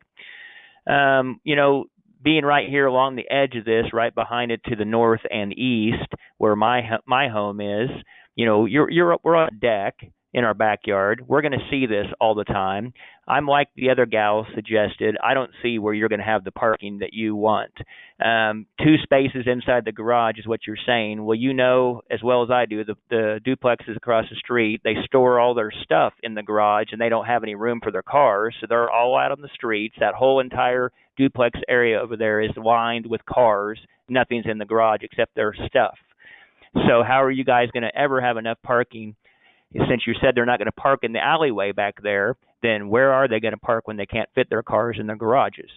Besides that, like I said, I don't know how the crime rate's going to be. You know, we notice the police and everything else are always over at these duplexes. I'm sorry to say that, but they are. There's a lot of crime when it comes to duplexes, fourplexes, and things like that. A lot more people, a lot more cars out in the open to get broke into, things like that. So I'm opposing this because I don't know the quality of construction. I don't know how it's going to look. So maybe you can address more of that. Thank you for the time. Thank you, Mr. Farber. Are there any questions of the speaker from the commission? Hearing none, thank you for your testimony. Is there anyone else virtually that would like to address the commission on this case? Yes, my name is Dulce Wesley. I live in the neighborhood adjacent to PUD 83, and I would like to ask you, please do not allow rezoning of that area if it is destined for rentals of duplexes, triplexes, or multifamily structures. When my husband and I bought our house in Sierra Hills, it was based on the existing surrounding areas and neighborhoods, which were single-family homes, not rental duplexes or triplexes or mini homes. Buying the house in Sierra Hills was a considerable investment for us, and we look forward to spending our retirement years in that house. But since we have lived here, specifically in recent years, we have seen many changes, some due to rezoning. We have seen rental duplexes being built all around us. We have seen approval for the development of a mini home community contiguous to our neighbor's backyard. And at one point, the City Commission approved the placement of a rock crushing plant across the street from our neighborhood, which thankfully it was never developed. Please note that the decisions made by the Commission will have great impact in our neighborhood and in many people's lives. Recent rezoning has brought an increase in crime around our neighborhood, and it will ultimately depreciate the value of our home, for which we have saved many years to be able to afford. With more duplexes and the conglomeration of rental multifamily structures in our neighborhood, the crime rate will also go up even more. It is often the crime that has gone up to now, it is often petty crimes, such as vehicles being stolen or broken into, things stolen from front yards, car racing in the neighborhood, and other crime. If I could humbly offer you a solution, it would be, when you are rezoning, always use it to improve neighborhoods and keep the zoning code similar to homes already built in the area or to build new ones of greater value. Please don't rezone for the structures that would have a negative impact in areas already built and established. Careful zoning discipline and sensible restrictions will serve several purposes. One is it will foster continued stability in existing neighborhoods. Since people living already there will know that their investment has more possibilities of being preserved without risking devaluation due to rezoning, regardless of the value of the home. It could be 100,000 or 400,000. When people make an investment, it brings stability to know that they're not risking the devaluation of their home because of rezoning. Two, Ms. it West, will create, yes. Ma'am? Yes. Your time is up. Can you wrap up your comments in about a minute? And we also need to have your address for the record. Yes, sir. My address is 13501 East Mount Vernon Court, zip code 67220. Thank you. Thank you. And also, basically, our concern is the conglomeration in rental properties that we have seen around the neighborhood. Some will be okay, but they're getting more and more prominent all around us, and with it, the crime. And obviously, we do know that high conglomeration of rentals will definitely bring down the value of the properties around it. Thank you for your consideration. Thank you. And hang on just a second. Are there any of the commissioners that would like to ask the speaker any questions? Hearing none, thank you for your testimony today. Is there anyone else virtually that would like to address the commission on this case? Yes. Can you hear me? Yes, we can. If you could give us your name, address, and you have 3 minutes, please. Okay, my name is Brian Brubaker. Address is 2017 South Sierra Hills. And I just basically want to clarify something that I was listening to. So if I understand the rezoning that is going on, basically it comes down to we have two choices. We can take this rezoning, which would allow this multi-unit complex to go in, which would, you know, as MECK is trying to say, is going to essentially be better than the other option, which is to keep it the way it is currently zoned and have it end up with a potential commercial property that could be dropped into that area, with the option of that commercial property rezoning the further surrounding area to incorporate and encompass maybe an even larger commercial property. Is that the way that I'm understanding this? Well, yes, it's currently zoned commercial and SF5 on that intersection, and in this property that's they're requesting the zoning on. Yes.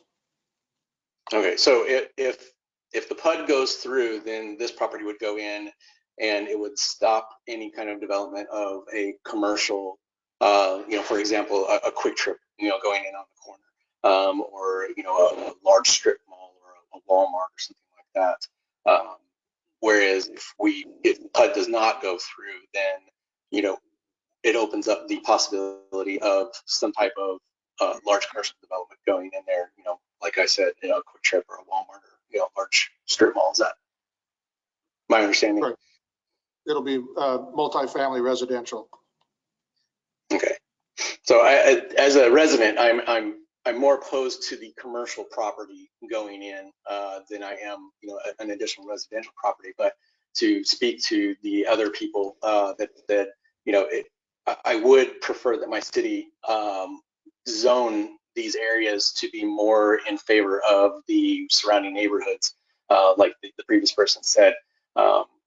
Nothing to this property. It looks like a very beautiful property, and I'm sure that they're going to do their due diligence. But just to kind of speak to that zoning, the surrounding areas, like she says, we spend a lot of money on our homes. We take pride in our homes, and we would want the surrounding areas to kind of mirror that. So that's just my objection, and I thank you for clarifying all the rest of that for me. Okay, thank you, Mr. Brubaker. Are there any questions of the speaker? Hearing none, thank you for your testimony today. Is there anyone else virtually that would like to address the commission? Yeah, my name Kelly Lausch, address 2159 South Sierra Hills Circle. I appreciate the information and I guess a little bit more detail, from what I had seen previous to today. But I still am very shocked, I guess, or just disappointed with the fact that when Sierra Hills subdivision was built, when my husband and I built in 2008, we did a very exhaustive search of the zoning and the intended plans for the land surrounding the property in which we purchased. And we also paid a very high premium to have a golf course lot and to back up to what was deemed at that point farmland. We researched and found out it was owned by the Catholic Diocese, and their plans were to maybe develop that into a church or a school associated with the Catholic Church somewhere in the time frame of 15 to 20 years down the road. So to see an application, I guess, come through, obviously the new high school being built across the way, that all got pushed through. We've had all of these other kind of rezoning applications come through, but I kind of feel like this is not a lot of notice as well for this zoning, but the precipice of how we were sold our homes and our lots was that a rental duplexes and triplexes, quadplexes, that would not be an option. If I would have known that, then we probably would not have purchased the specific lot that we did in Sierra Hills.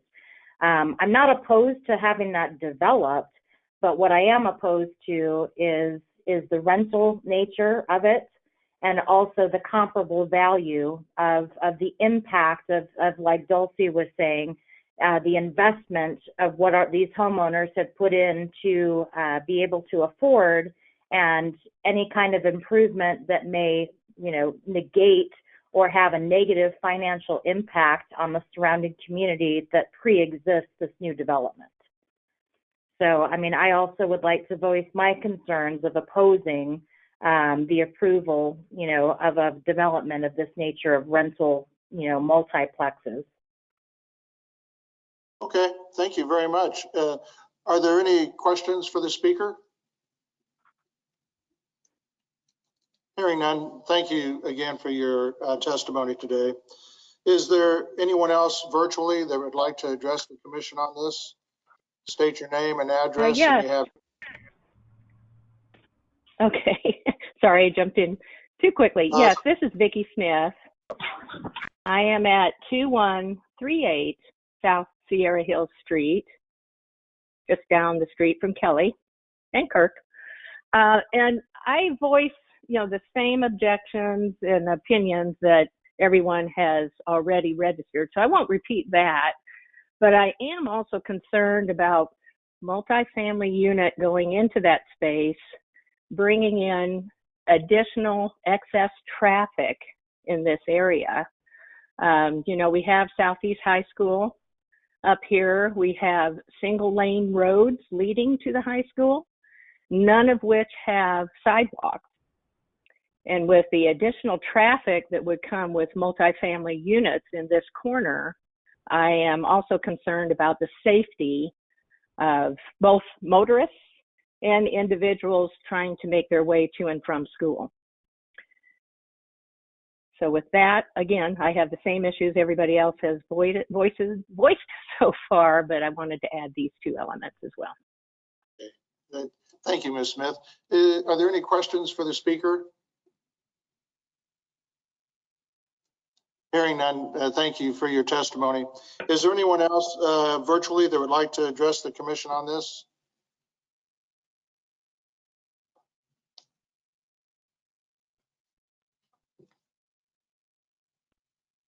Hearing none, we'll bring it back to the agent, Mr. Lindeback, and you have 2 minutes.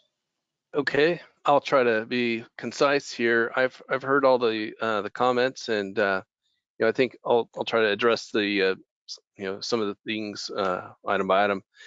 Storage in the garage. We have specifically designed the parking in the alleys well, there won't be parking in the alleys. They won't be able to park a car in the back. So there will, unless they ride a bike or don't have two cars, more than likely they will not be able to store anything at all, and they won't be able to park there. So we've intentionally done that so that they do park their cars in the units in the development.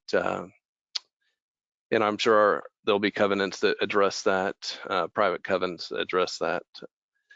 With regard to crime rate, I did check the crime in the area, and unfortunately, with all neighborhoods and growth in Wichita, crime is prevalent. This area is actually some of the least crime according to the mapping in all of Wichita. So I think that's a great thing, and I think our tenants here and owners will keep that crime down. This is a transition zoning. I think I talked briefly about that earlier.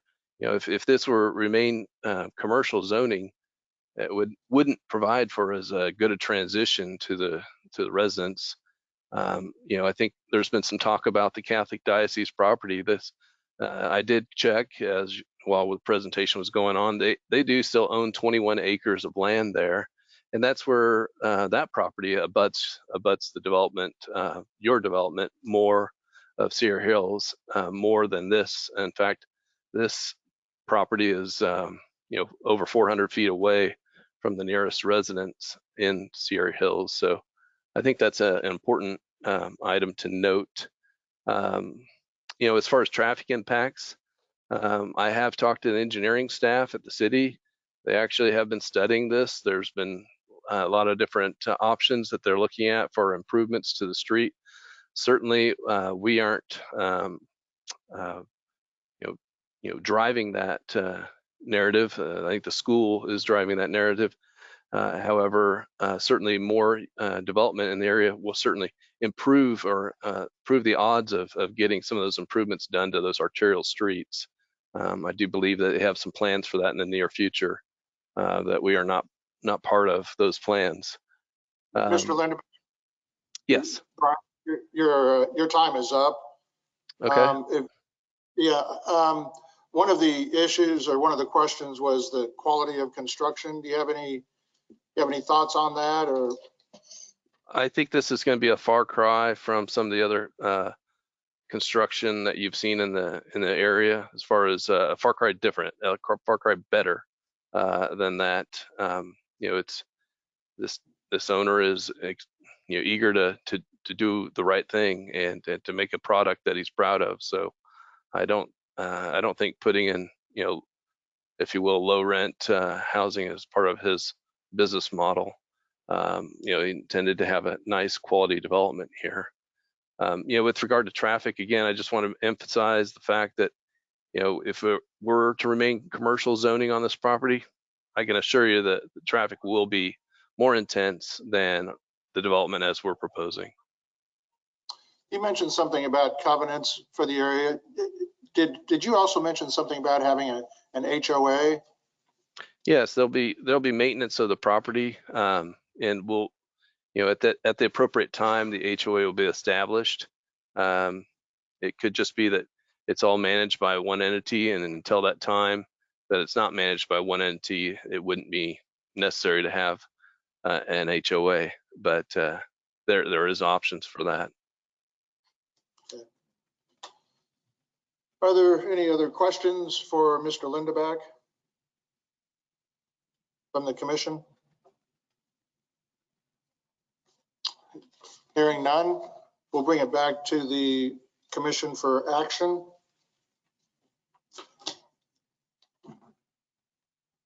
Any comments? I move we approve subject to the staff comments. Second. We have a motion by Mr. McKay to approve per staff comments, second by Ms. Fox. Are there any questions on the motion? Hearing none. All those in favor of the motion signify by saying aye. Aye. All those opposed, nay. The motion carries unanimously. And last, we have the zoning 2021-00010. Mr. Chairman. And Kathy Morgan, okay, Mr. McKay has to leave, and Mr. Joe Johnson will be departing also. So that brings us down to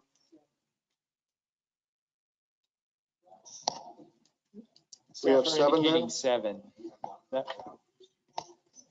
You don't have a quorum with you. That's correct. Yeah, because we've lost 2. We're going to lose McKay and Joe Johnson in 5 minutes. Joe's going to be leaving at 4:45. 4:45, he's got to leave. So yeah, basically right now. So Mr. McKay had his arm twisted by Miss Fox, and he's going to stay. Okay, Kathy. Thank you. We're gonna get this done. This property is in the Goddard area of influence. They elected not to comment on it. They have seen the subdivision, the plat. The zoning change is being requested because this site is 1.88 acres. And in rural residential, you have to have a minimum of 2 acres to build. This site will be served by on-site sewer. It is in the rural water district number 4. If they can't, if rural water district number 4 can't provide the water supply, then they would go through the process of getting approval for an on-site well through the county. Let's see.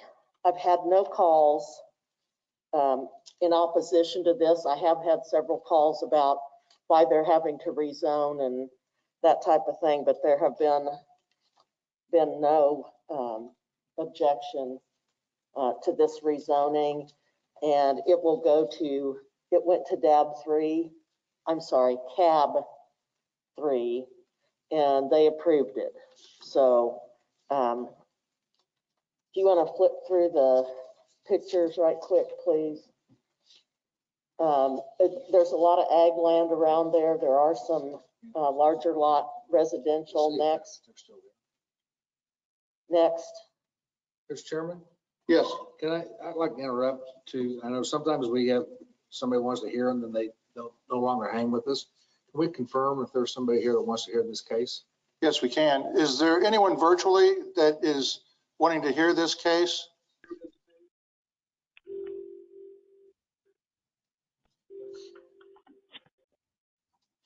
Is there anyone at Century 2 that wanted to hear this case? There's no one at Century 2 caring to hear this case.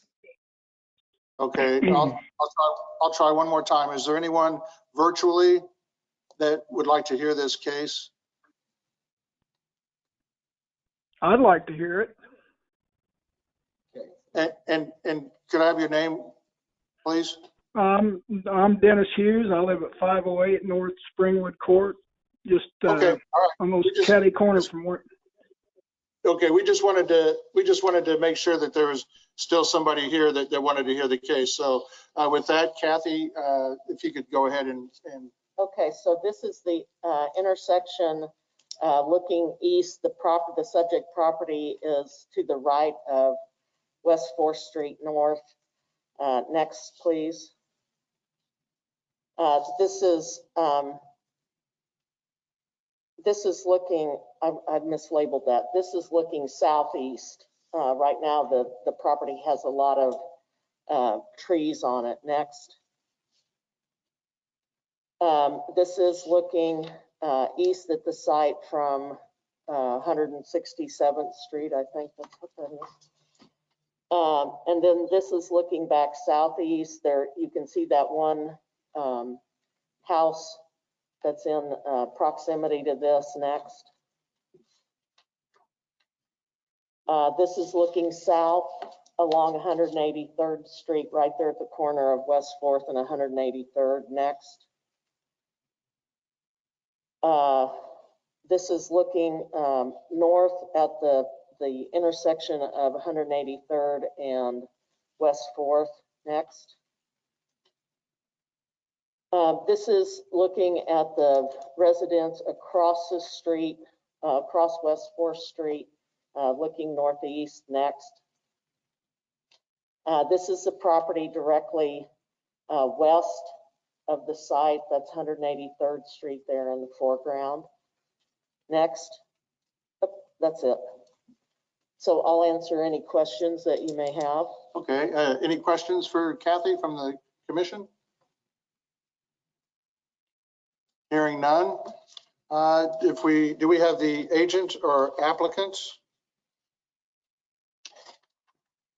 He said he would be online, I guess.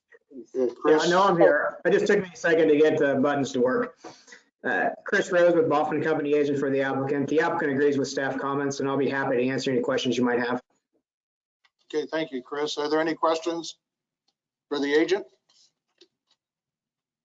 Hearing none, we will now open it up to public comment. I know there's nobody at Century 2. So is there anyone virtually? Mr. Hughes?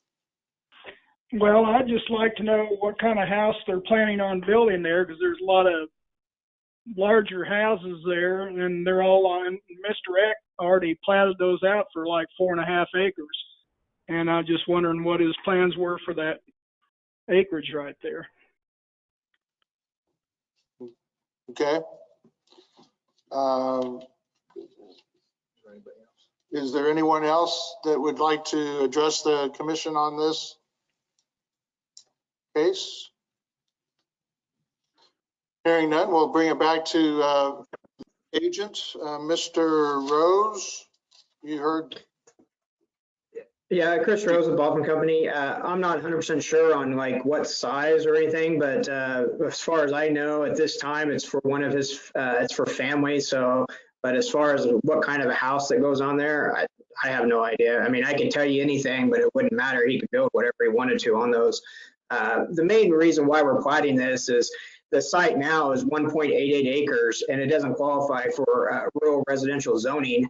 And then when we platted and dedicated all the right of way, the actual lot size now is 1.3 acres.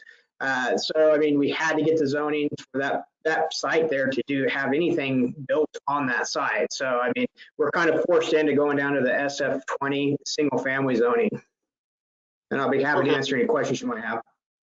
Okay, thank you, Mr. Rose. Any other questions for the agent? I think he's done a good job of answering what we were needing. And with that, we'll bring it back to the commission for action. Move to approve per staff comments. Second. It's been moved by Mr. Warren, second by Mr. Dool to approve per staff comments. Any questions on the motion? Hearing none, all those in favor of the motion signify by saying aye. Aye. All those opposed, nay. Motion carries 9-8. 8-0. Okay. Thank you. Is there anything else that, Mr. Wadle, that you wanted to bring to our attention? No, sir. That was a handout in response to a request we had received from a commissioner earlier. So it's just backup information. Okay. Thank All right. you. Well, thank you, and we are adjourned.